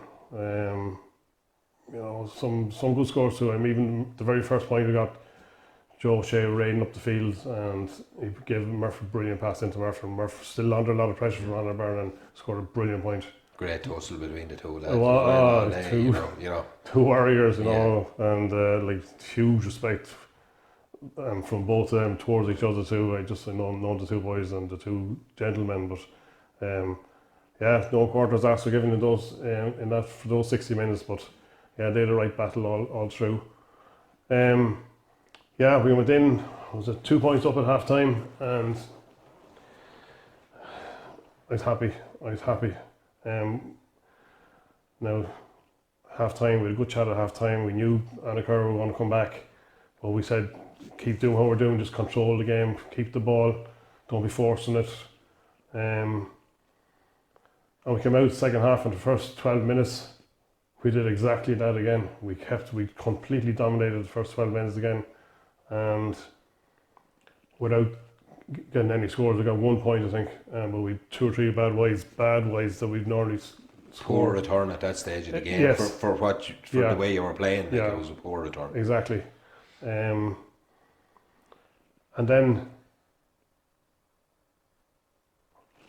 there was the black card. On 12, 13 minutes. I just remember looking down at the clock at that stage. I remember thinking it was a real bad time for a black card as well. Now, there's no good time, but you know, at that stage in the county final, and you're probably lads are starting to come under the cosh a little bit, and to be down a man then was a sucker punch. It was a real sucker punch. Changed the game, completely changed the game, because all of a sudden we gave them a lift, number one, and like we were man down, we just couldn't. They pushed up on us then, you know, like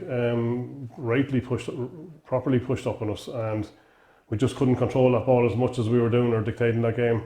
And like we said at half time to the boys, they were going to come back at us, and it's how we weathered that storm, you know. And we didn't do too bad actually for the 10 minutes. I thought, like, they got a few points, a few frees, and we were weathering the fairly not too bad. And then Dylan got sent off, you know, got a red card for Annacurra, and it seemed to spur them on even more, you know. And I thought we were even under the cosh of even more at that stage when he went off. And then it was back to level at that stage then, coming into the closing stages. Anyone's game. We kind of got our rhythm back again. We were starting to control things again, but I think the scores were level at that stage, and we just had to go and get a couple of scores. Frank missed the free. Murphy missed the free at the other side. You put your house on either of them. Absolutely. That, with the right, both of them with the right shot. Yeah, you know, from one end out to the other, like nearly almost one after the other as well, you were saying. Yeah. Well, Frank was going to put Anna Curry in front, and then you were saying, well, here it is now, it's a 2-point swing, like, and then Murph missed, and then all hell breaks loose. Then all hell breaks loose. You know, it was just, you know, a bit of a turnover, and Frank in the right place at the right time, and buries that ball. It's a bad goal to give away from our side, point of view again. So Andrew Cavanagh gave a loose pass, you know, to the middle, but still, be two men there. Johnny was absolutely tongue hanging out at that stage. He'd done so much work during the game. He should have controlled it better. When he didn't get it, Martin Cullen was there as well. He probably should have got it as well. Between the two of them, they should have got it. Shouldn't have been lost anyway. And then there was an overlap. And Frank took the goal very well. In fairness to him, as Frank can do, you know. And it looked like lights out. It was 3 minutes injury time gone at that stage. Yeah. It was 5 minutes of injury time, and 3 minutes gone, or almost 3 minutes gone at that stage. So. But to be fair, you know, your goalie reacted quick, took the ball, took his kick out, you know, got Andrew Kavanagh, and almost got, when anyone else had probably went down on their hands and knees. Yeah. The reaction was good. We spoke about this, you know, for months. You know, and that was one thing I took from it. Like you can say, you know, it was a year-ending goal. Yeah. But you know, out ball in the tee, out to Andrew Kavanagh, and ball was back in playing down the field, and all of a sudden it was, you know, just keep going. Yeah. Well, we spoke numerous times about a sort of a scenario like that. Not exactly like that now, but you know, like he's done it the other side when you're playing well, as I said before, and then when things go wrong, or something like major goes wrong, that you lose a goal, when you have the game won and the goal goes in against you, and how do you react? You put your head down and you think the game's over, or you think, no, go and win the next ball, The only ball that matters is the next ball. Exactly. The last one is gone. Exactly. And Aaron Jackson, the goalkeeper, he had a brilliant game. He's had a brilliant year for us. He's absolutely brilliant all year. He's a fantastic goalkeeper. He, as you say, got that ball and he teed it up, and he had a little dinky chip over two Anna Curra fellas into Andrew Kavanagh's hands, right? For me, that was the win of our game. That one thing, because it was very easy to launch it into the He actually didn't let lads' heads drop either. No, he got momentum back down. Everyone sort of had to go, well, here. Yeah, exactly. We'll take one more burst there, or as if it wasn't one more, because there was two more plays in it. You know? Exactly. And I suppose that ball going across, and Bernard, when he started to rise to hit, you were just going, and he was almost like he was too tall. Yeah. He hit on a level that goes over the bar, exactly. And you're kind of going off. Yeah, that's it now. But there was just one more play in it. Well, I looked when Werner punched that ball over the bar. I looked at I had my stopwatch here, and I looked at it, and there was still 40 seconds left, and I thought there'd be one more play, and I think they tried to slow it down again and brought on another sub. I think Shane O'Keefe came on, and Bob launched it down the middle, and who was there to catch it? 6'6" Andrew Kavanagh plucked it out of the sky. Wins a free, gets balls brought forward 10 metres or whatever, and I think I said on the commentary I just don't think this is over yet. I think I said it. Well, I wasn't expecting, you know. No. Then it's just a foul in the box and the penalty, and it's just, as I said, all hell breaks loose. It was just the craziest end to a game. You know.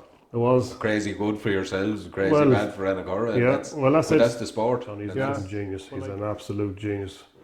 And then like Johnny's story as well, like Johnny 12 months to that day, that county final was on the 21st of October 2002. Johnny was lying in a hospital bed recovering from his surgery just after having his ACL rupture repaired, and what a story for him. Johnny, I was total confidence that he'd stay good, because I'd seen him taking penalties at training, and I don't think I've ever seen him miss one, and he will put the ball anywhere he wants to. He'll stick it, and I knew the way he's even running up to it, where he was going into that bottom left corner, and he buried it. But and you look back on it, I remember it at the time, but I look back on the video, and Johnny sticks in the net, and he's running out, and he's waving his hand, and he's shouting at players. He says, "Get your man, pick up your man, right, and win the next ball, win the next ball." And because there's still the referee, there was always going to give him. I thought Annacurra one more chance. This ball had to be won. At that stage, you reckon if Annacurra win it, there's one more punt down the field, like, and Yeah, and the ball soars out, comes over the stand side, and Mick Cullen, who'd come on as a sub, and probably unlucky not to be starting the last couple of games because he's been a great servant for Barndarrig. He's jumping with two Annacurra boys, and he breaks it down, and then he's gone, and he's gobbling up the break. Game over. And I'm delighted for someone like Mick, that's the game ended with him, and such a huge contribution. He hadn't a whole lot to do in the game, but that was massive contribution for someone like him. But like you can go through little bits all through the game, pick out little things, and you can be here all night. There's it's history's not made easy. So no.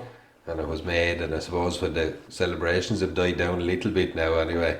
Yeah. It's what an achievement. Yeah. From yourself, Johnny, Kieran, and all the lads, down Martin Senior for the club itself. Yeah. But like for the players, like when you look back to relegation by the skin of your teeth, and you won your 3 matches, but by a point and a point and but like what an achievement to come, a huge victories, celebrations, I'm sure were. Their celebrations were class, right? And the first night over in Barndarrig, we had 4 cups. Like we were after winning the hurling the week before in the championship. We won this football championship, and we also won the league. We won the 2 leagues as well, so it was 4 cups. And the girls had won the junior B, I think it was, or the ladies had won the junior B as well, and they had the cup there. And in Jack White's that night of the match, and we had a great night that night, and just immense. That was Saturday night, and sure, Saturday night went into Sunday, and Sunday went into Monday, and we all went up to Dublin on Monday, and we went up to the Boar's Head, good GA pub, and we were well looked after there too, in fairness, with the boss man from Cavan. And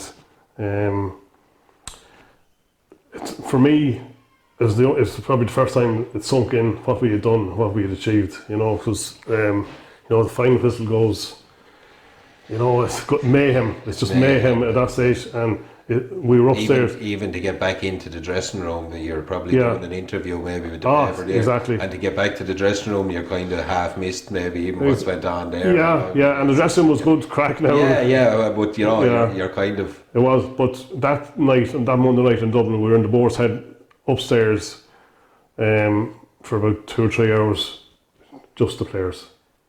Just the players. And we let our hair down that night, right? But that was the first time we were all together, just as a group. And I think it sunk in with everyone then, just what exactly we had achieved, and it was huge. It's one thing it's great making history and being senior football for the first time ever at Barndarrig, but for that group of players to come from the year previous to that day in October was unbelievable. It was huge, and I'm so happy for the likes of like Martin Cullen Senior, was chairman of the club for years, and he put his heart and soul into it. But Michael Murphy, who's been toiling there for 20 odd years, playing and carrying that team on his own for years and years and years, and for him to win that, it's huge. It's huge for him. It's huge for the club. And like you spoke about at the beginning, earlier, I think in some of the interviews we spoke about a referee having, in that relegation match back, there was a Fallymount we'd spoke about back in the beginning, that having a bearing on the future of a club, but this is some bearing on the future of a club. Something like this is is just like it's immense for Barndarrig, you know, and Yeah. you know, no disrespect, but they're a small club and Absolutely. a small catchment. Oh yes, for sure. You know what I mean? For sure, and, yeah. and like it's just massive for them. Like it's Yeah. you know. It's, But like, it's, as I always say to the boys, it's the little things that win it for you. All like we had like these boys come back from their holidays early. Carl Keegan, he emigrated to Saudi Arabia with his work in March, and I said to him, keep training, because Carl is serious footballer, and he came back for the last 3 games, the quarter final, semi-final, final, and he was brilliant in that final as well. He went off injured half through early on in the second half, or halfway through the second half, but he was brilliant up to them for a man that had played so little football all year. And there's one other man I'll mention, Paddy McKenzie, who played with us in the league early on in the league, and Paddy hadn't played football for a long time, but proper footballer too. He's a professional rugby player, and he got an offer of a contract for a short-term contract in New Zealand for the summer, and from April until September. And he went out, obviously, that's been his job. He went out there and played out there, and came back. And I go back to the Carnew game, right? We were under the cosh with them, and we couldn't win the ball around midfield. I brought him on, it's what, 10 minutes ago, and I think he won 4 breaks in a row. Just it's those little things like that, you know. And I don't think if he didn't come on for those games, I don't think we would have won that game. And it's like all of a sudden we weren't winning the game, and then we were, and it turns the tide, you know. And as you said as well, you know, you can have the best laid plans every day you go out there, but it's horses for courses at the end of the day. The right man for the right job at the right time, and that's what it boils down to, you know. You know, it mightn't be the lad that was at the front in January or February is always the lad that you want on the ball with a minute to go in the county final. And that, you know, and that's how it is. That's how it breaks down, I suppose. Yeah. But you know, going forward, I expect they'll have a few players on the county, few extra players on the county panel this year now, which is only good for the club. And it's only next year, a few younger players coming on next year. I know there's one younger player there, Malachy Sone's brother, Brendan, outstanding footballer, and he'll be a big addition to the team next year. So.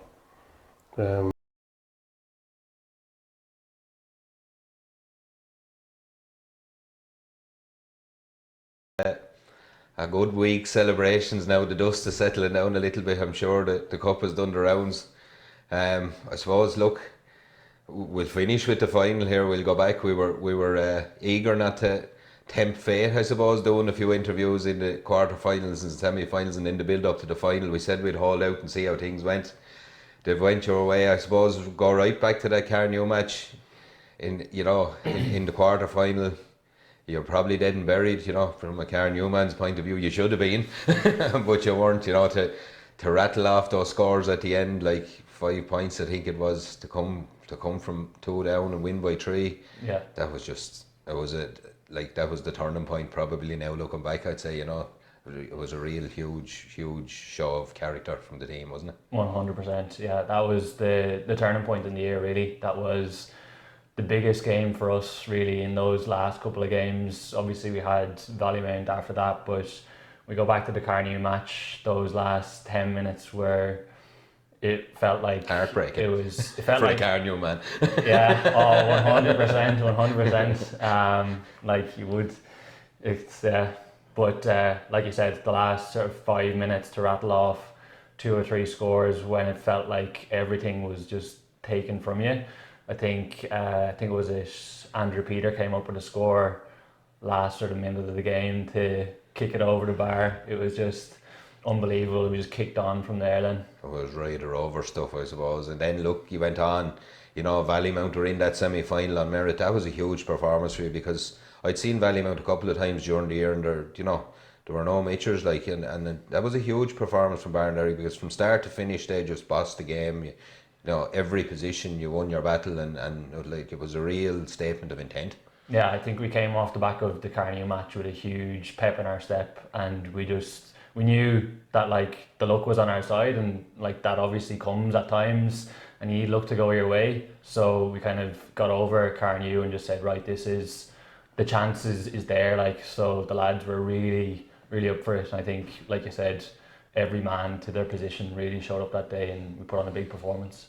And then I suppose last Sunday, I don't know, where do you start? Probably, you know, we've spoke to Damien as well. Probably neither team performed to their best. Finals are like that. It was cagey. It was, you know, it was niggly little mistakes on both sides, and then all of a sudden, you know, it looked like you were bossing the game for the most part in the first half, and the goal goes in, and then in the second half you were kind of taken over again a bit, and then the black card kind of knocked you for 6, and a couple of little swings, and just looked like you're dead and buried. But like the character of the team again, like, you know, I suppose you probably went back to your mind on the field to the Carnew match and said, maybe we can still do this when the goal went in, you know, and that's you could actually see it, you know. And I think I said it to Damien, it was the reaction of your goalie, Aaron, got me, because he was so quick to take the kick out after the goal. Like, he could have went down on his hands and knees, and but he was so quick to run out, ball on tee and restart. Yeah. And I think that was a huge moment. Like, it really was. Yeah, like you have to be fast in those situations.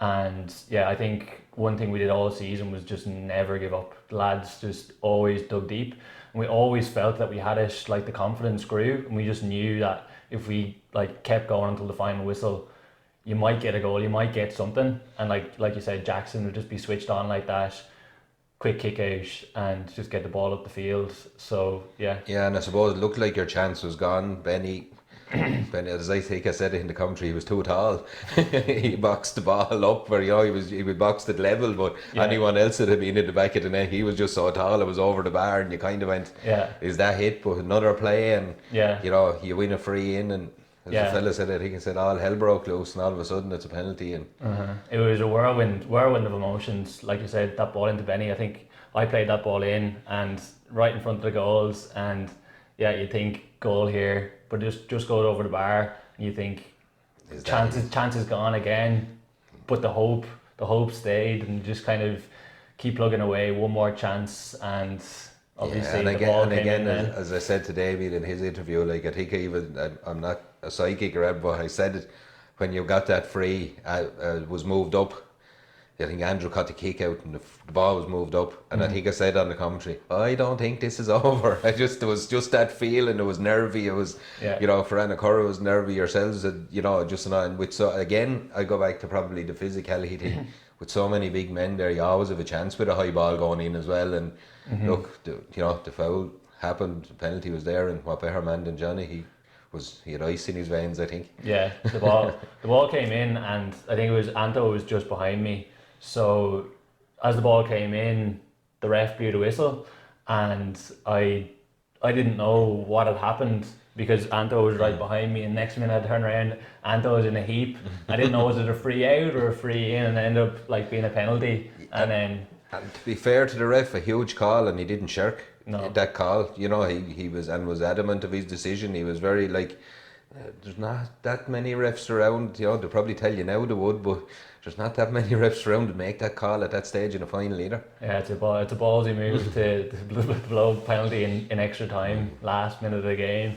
But yeah, the chance was there for Johnny. And I suppose from yourself as captain, you know, must have been obviously a hugely proud moment, but must have been a wonderful feeling to make history for your club, Barndarrig, like to go up those steps, to be the first man to lead your team up into senior ranks.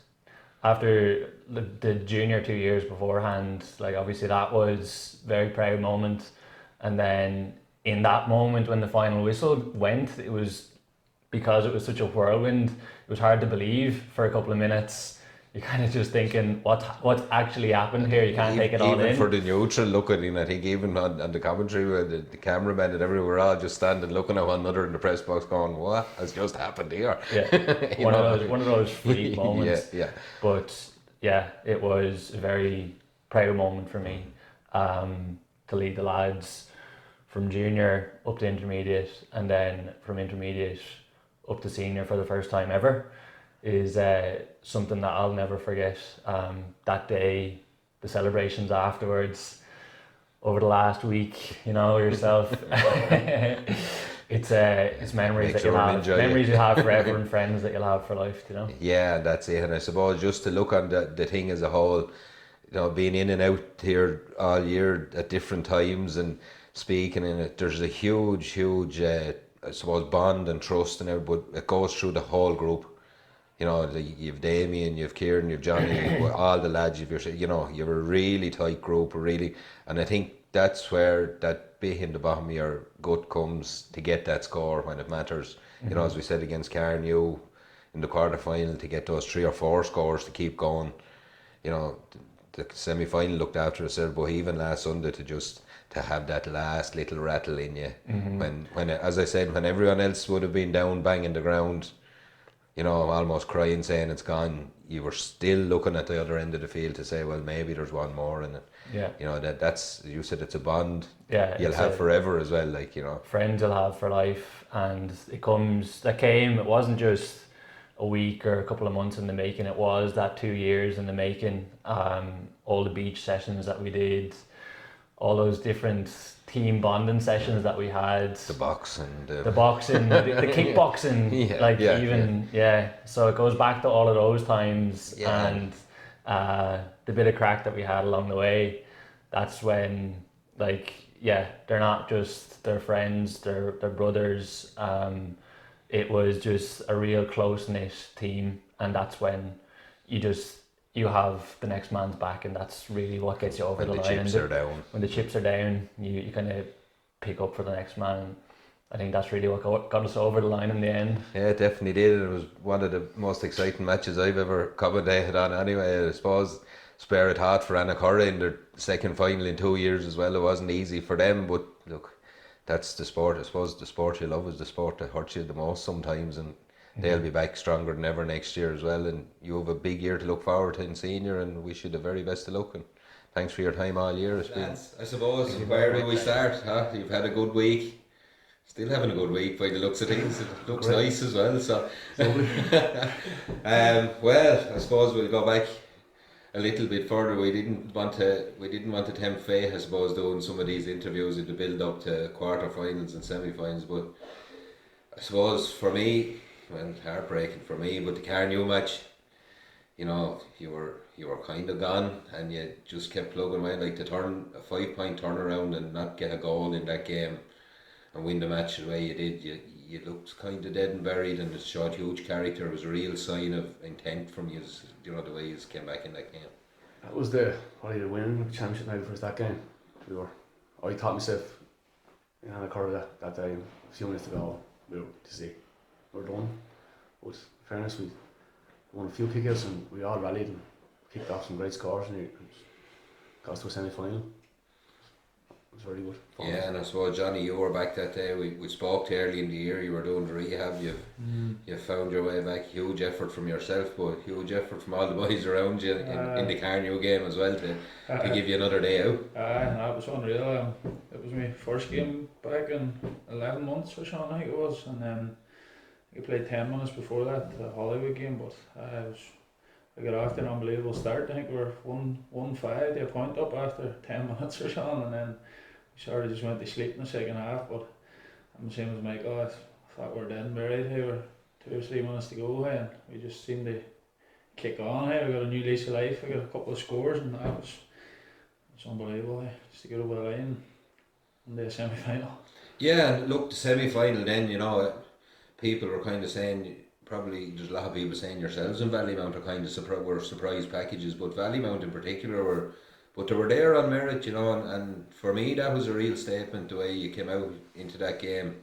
You know, you could have been a bit nervy, I suppose, in a semi-final looking forward. You came out, you know, from 1 to 18 or 19, how many subs came on, but like everyone won their battle, everyone was just immense. It was just a huge team performance. Like, it was, you know, you wiped a good Ballymount team out, to be fair. We were nearly, I suppose, perfect that day. We were unbelievable. I thought Ballymount did give us a game, but I thought this was going to be a very tough game. Ballymount have always had our card in the last number of years I played Ballymount. They've beaten us more than we've beaten them. Actually, I didn't want them in the semi-final. It was the one team I didn't want. But we were fantastic that day. Everyone, all that, especially the defence, the amount of turnovers in that game. I can't remember the exact number, but I remember Damien, I was reading back the stats from it, the turnovers are unbelievable. Yeah, and you know, all over the field, like as you said, your turnovers. You know, I seen Ballymun playing a couple of times this year. I said it to Paul there earlier, and you know, they were a really good team. Like, you know what I mean, they're a good go forward attacking team. They attack wide. They come at you in numbers, but you just didn't let them. Like, you stopped the turn, the intensity, and you know everything you want from a team in any match, but a semi-final in particular. Like, you really marked their card early, and you know, for me it was a huge statement of intent after the comeback against Carnew.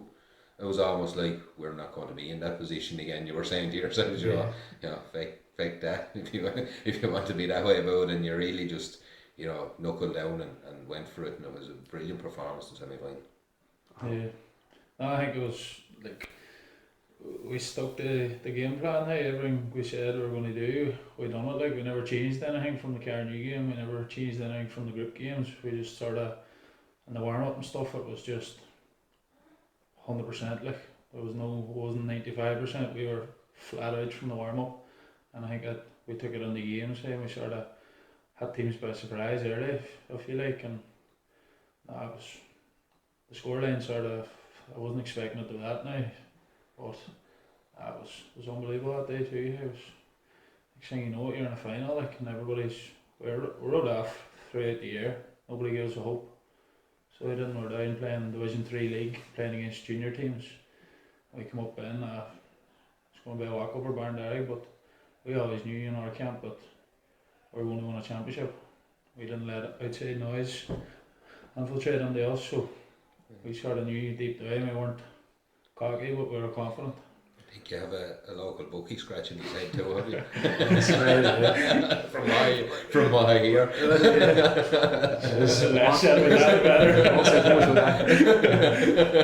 One man short, few bob anyway. Small, few pound. Oh well, look, that's what it's about. I suppose you've upped the price. You may take the docket, but yeah. And again, look, now we're back to the final, and I just said, you know, from a neutral point of view, it was probably, I said it, you know, probably two teams that didn't play to their potential. Really, the finals are like that. It was kind of nervy. It was edgy. There was a lot of feeling out. Yourselves were probably dominating the game to a point, and then the goal goes in, you know, in the first half, and it kind of rocks you a little bit, but you still answer back. And even in the second half, you look to be going well, and then the black card hits you, you know. Yourself and Frank trade a couple of frees that neither you'll ever miss again, probably. I had to put it in more. I'm sorry. Thanks. But then the goal comes like almost 3 minutes into injury time, and it just looks like, you know, you've emptied it. But again, go back to the Carnew match, and I said it to Davey, and I've said it, you know, the reaction of your keeper, ball on the tee, ball kicked out, back down the field, you know, he could have let lads just sink to their knees and hold their heads, but was just bang, you were back down that field, and it just felt like there was something in it. And I suppose, you know, Benny boxes one over, you think it's a goal all over, and you're looking at a draw, and then you think, was that your chance? But you just kept going, and that's what finals are about. Yeah, we did. Like, I remember, like Barndarrig's never been seen football in their history, and county final to me, it was like, I think that when I went to one prior to that, and got beaten by a point. And I remember when that Benny's hit that point over, and we had a free with normal time left, and I asked the referee what was left, and he goes, "This is going to be really, you're not going to get a chance for a play." It's just the ball was diving into the box, and I didn't see that. Well, whatever happened, but yeah, well, look, as the fella said, the card, like, and I said it to the lads as well, like, a huge call from the ref as well. There's not every referee in the country that made that call at that stage in that game. You know, a lot of lads had turned and ran for the hills, waved play on or whatever, but it was a huge call, and he made it. And you know, Johnny, I have to give it to you. You have ice in your veins, man, because well, he'll always welcome Barndarrig here. Well, like, Bob was no small man in a goal, and he was saving hurling and football. He was saving everything, was through at him all year, but you just picked your spot and you stroked the ball away, and it was just that moment, like as you said, you know, making history can weigh heavy sometimes, but you know, you embraced it and you took it on and you stuck at it. Well, there's something that no one can take away from you. take away from us as a team. Like we've earned that might mean a whole lot to, so those teams that won several senior championships or intermediate championships, but for us it was several pieces of history that we never get again, like, you know. Yeah, and it's the picture on the wall, I suppose, in the clubhouse or wherever.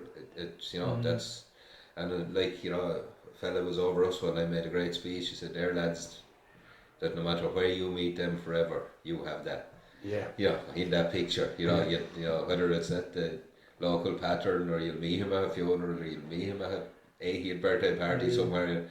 That's something that will never be taken away from you, lads. Like, you know what I mean? And it's, you know, if you're lucky enough to have it in any walk of life, it's nice to have it. And I suppose, but as a group, I've been in and out from there all year, which is, and as a group, like, and I said this, you know, even your bond with the lads in the management team, your selectors, you know, anyone that's anything to do with you, there's a huge character and bond in the group all year. To be fair, like, it's you can kind of smell it around the dressing room, as well as said that. And look, it's got you through. Like, I know that we spoke about the semi-final, but the quarter-final and final were just testament to what you have as a group. No, it's the same. I just, like, I remember whenever the goal went in, Frank, and I think I was the last one to walk out by Jackson, and he just sort of says, "Here, get out there." And that's it, like, but, and he pinged one out of my head in cabinet, but him for the penalty, it's just, I think Murphy came up to me and then Paul came up to me and says, "Right, whoever's going to hit it," and I said, "Great, I'll hit it," like, but standing up there, like, I don't remember too much about it, only for watching the video, like, but I think it's just... And the same, you know, I was lucky enough to play in a few finals in Aughrim, and in those moments you think there's 80,000 in the place, or there might be 80 at the match and you think there's 80,000, you know what I mean? It's just, it's surreal, what, you know, those moments, the little things. To be honest, like, when you're standing up there, like, I heard none, it was just... Well, you look like you didn't, that's what I'm saying, you had ice in your veins. I'd never been confident being the ex-semi-professional footballer or soccer player, like, you'd have to win a score penalty. He was the only one out there as an ex-semi. Always, I had it picked out, that's I'm going to go bottom left, and whenever I'm done, hey, it's just the feeling, hey, it's... But after your journey as well, Johnny, you know, with like, the you know, 12 months earlier with the knee and everything else, like, it's like it was kind of the fitting end to the whole scene. You couldn't write it, like, because just after the final also went in, I just broke down, I just couldn't, I wasn't, I think it was just the emotions I got me in of just getting back, working that hard and just getting a reward for it. But even that last few minutes, the roller coaster of emotions. I remember I was standing in the press box looking at the cameraman and everyone around me, and I was just going, "What has just happened here? Like, this is, yeah, you know what I mean? It was just, you couldn't write it, like, you couldn't." And once the final whistle left, it was just fantastic. I just thank God it was. It's nearly you're thanking God it was over. That was over. It was more like you were afraid he was going to let it go again. It was going to go. It was just going to end, like, you know. Playing over 5 minutes. Yeah. That happens, I suppose. Just probably one thing to note. Murphy buys 1 pint, like, and Trey was sitting at the table, you know what I mean? That's the way it has been, really, isn't it? You know? You'll always have it, Murphy, fair to you. Oh, yeah. All about that. No better. But listen, lads, fair play to you. Best of luck next year going up in senior. I'm sure you'll give another rattle now, Murphy. Can't stop now. I'll play one more. One more, yeah. But look, in fairness, fair play to you. It was, as I said, a roller coaster. Lucky enough to be around you there different times during the year. From what I've seen, you're fully deserving of where you are, and you'll probably get another weekend or two out, will you? Maybe, yeah, we'll see. Thanks, Kieran. We spoke to some of the rest of the lads there, Kieran. Stellar year for Barndarrig, a huge year on all codes, Ireland football, the whole lot. I suppose you'd love to match it every year, but a year like that will never be matched again, will it? You know, intermediate champions have been celebrating very strong, but junior Ireland championships, leagues, the whole works. It's massive. That's unbelievable. Yeah. Like, we're a lifetime trying to win the intermediate championship. Like, so we were in 2 finals. I was part of the team that lost twice, and like, I mean, that's 30 years ago, and like, we went down so far, and then this. But just looking now, the group of lads that's come through, there's it was just, it's down to the players. Like, I mean, there's savage bunch of lads, and they just made their mind up they were going to do it, like, and like even as the last play in the final, like it was just the single-mindedness of the boys that that drove it to the end, you know, and that's why they won it. Yeah, and look, we've been kind of tracking the lads all year there, you know, they're training, and like, you know, it's been like huge what Johnny and Damien and yourself have put down, like no one a shirt, no one, you know, everything they've done. There was a bit of kickboxing, there was all the weights program, there was, you know, you can see their body shape, like they're you know, they're shaped like a senior team, to be fair, like they are now. But like to make history, or someone said once upon a time, I think, you know, history weighs heavy, but making history weighs can weigh even heavier. But like the lads, you know, against Carnew, could have let it go. You know, great performance against Ballymount, but definitely in the final 3 minutes into injury time, a sucker punch of a goal, and it could have been gone. But just the character to keep going, you know, get the ball back down the field, and then even when Benny got the point, and you probably thought that was the last chance, they could have hung their heads again, but they went for another. They went for the jugular again, to be fair, like, and they got it. And you know, just a huge year. To be fair to yourselves, what you've instilled in the lads as well is huge. Yeah, exactly what you say, like that the energy that say Johnny and Damien put into the lads, and they really bought into it, and like you'd be sort of saying to lads, the first ingredient of success is attitude, like, and they had it in spades, and they just right through to the final ball of the final game, they just had it there, like, and they just kept driving on.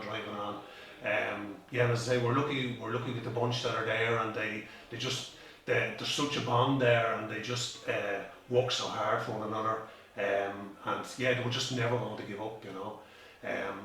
And just when you're saying about the Carnew game, like it just, the quarterfinals of the championship, I thought really showed how hard it is to win that championship.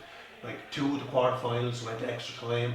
We were steeped, we were 3 points down at the death with Carnew, and the boys managed to kick a few points to get us over the line. I think Dunard managed to beat Hollywood by a point.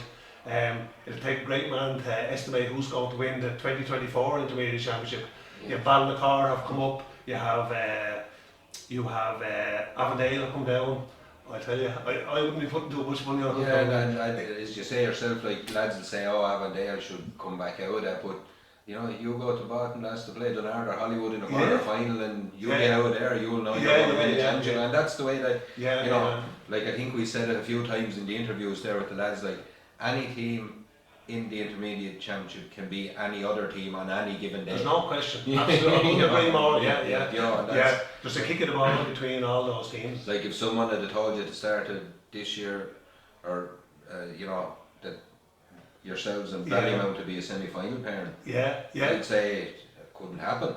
You know, and that's no disrespect to either. But you know, at the start of the year, you're looking, going, well, you've all these teams, and like it's a minefield of a championship. It's a great from a GAA point of view to look in. It's a wonderful championship because it always gives you, you know, the you get value for money anyway. As you said, if you're on the sideline, if you're on the sideline, it's different. But from the neutral in the final and stuff, like it was just an amazing, like heart-stopping stuff. Finished to again, like it was unbelievable. You know. It's it is any championship is hard to win, like, but and you do need a bit of luck, but as we were saying, like you kind of earn your luck with the work you put in, and that you keep it going, you know, and you hope that it pays off, like, so. Just thankfully good year to look forward to in senior now. It's heady stuff, like, you know, it's so exciting though, like that it's a new challenge, like, and the lads, I know rightly, the lads will buy into this, like, and everyone wants to be involved and see where it takes us, you know, so should not the beauty of sport, really, you know. As the fella says, it's exciting times down around Kilmacurra. That's it, that's it. Kieran, thanks a million for taking your time out. Fair play to you. Well done. Come on.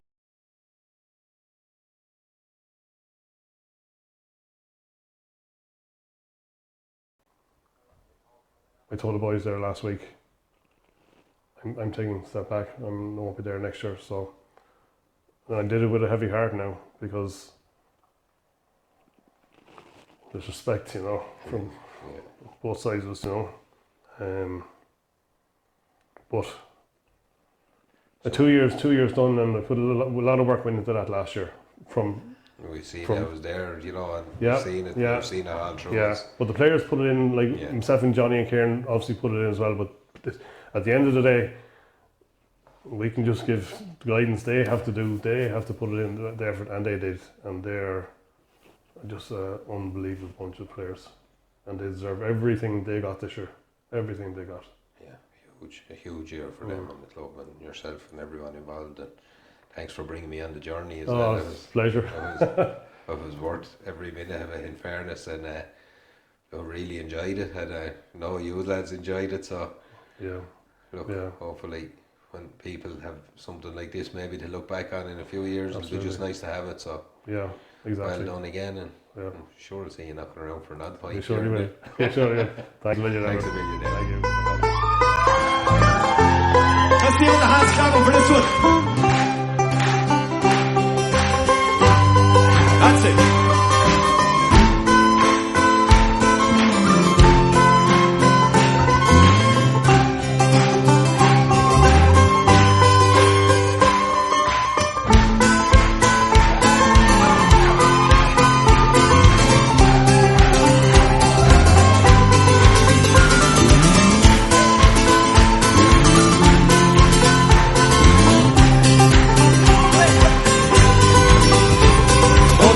Whistle is down in the cold black street tonight, and the people they were dancing to the music pie, and the boys shoot the girls with cuts in their hair when they shot them and the youths sit way over there.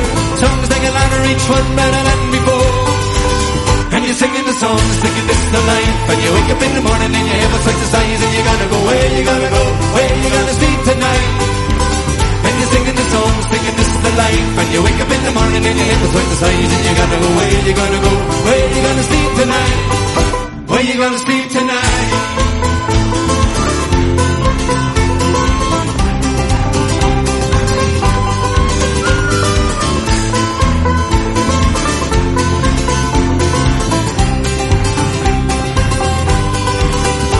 So you're heading on the road in your taxi got more, and you're waiting outside Jimmy's front door, and nobody's in, nobody's home till 4.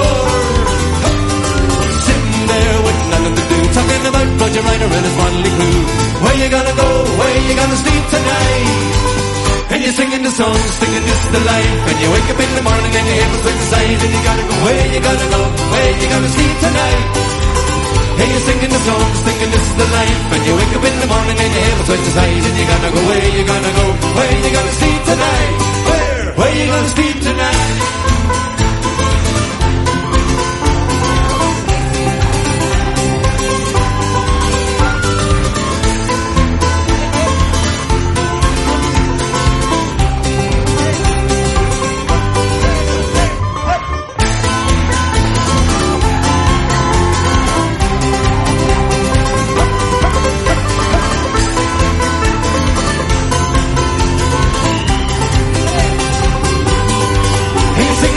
Thinking this is the life, and you wake up in the morning and you have a sense of size, and you gotta go, where you gonna go, where you gonna sleep tonight?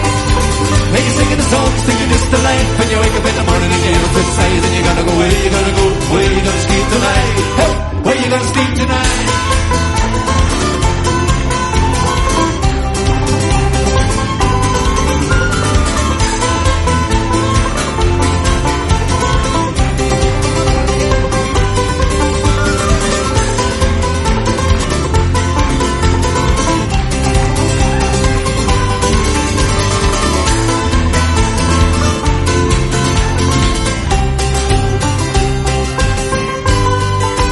Where you gonna sleep tonight?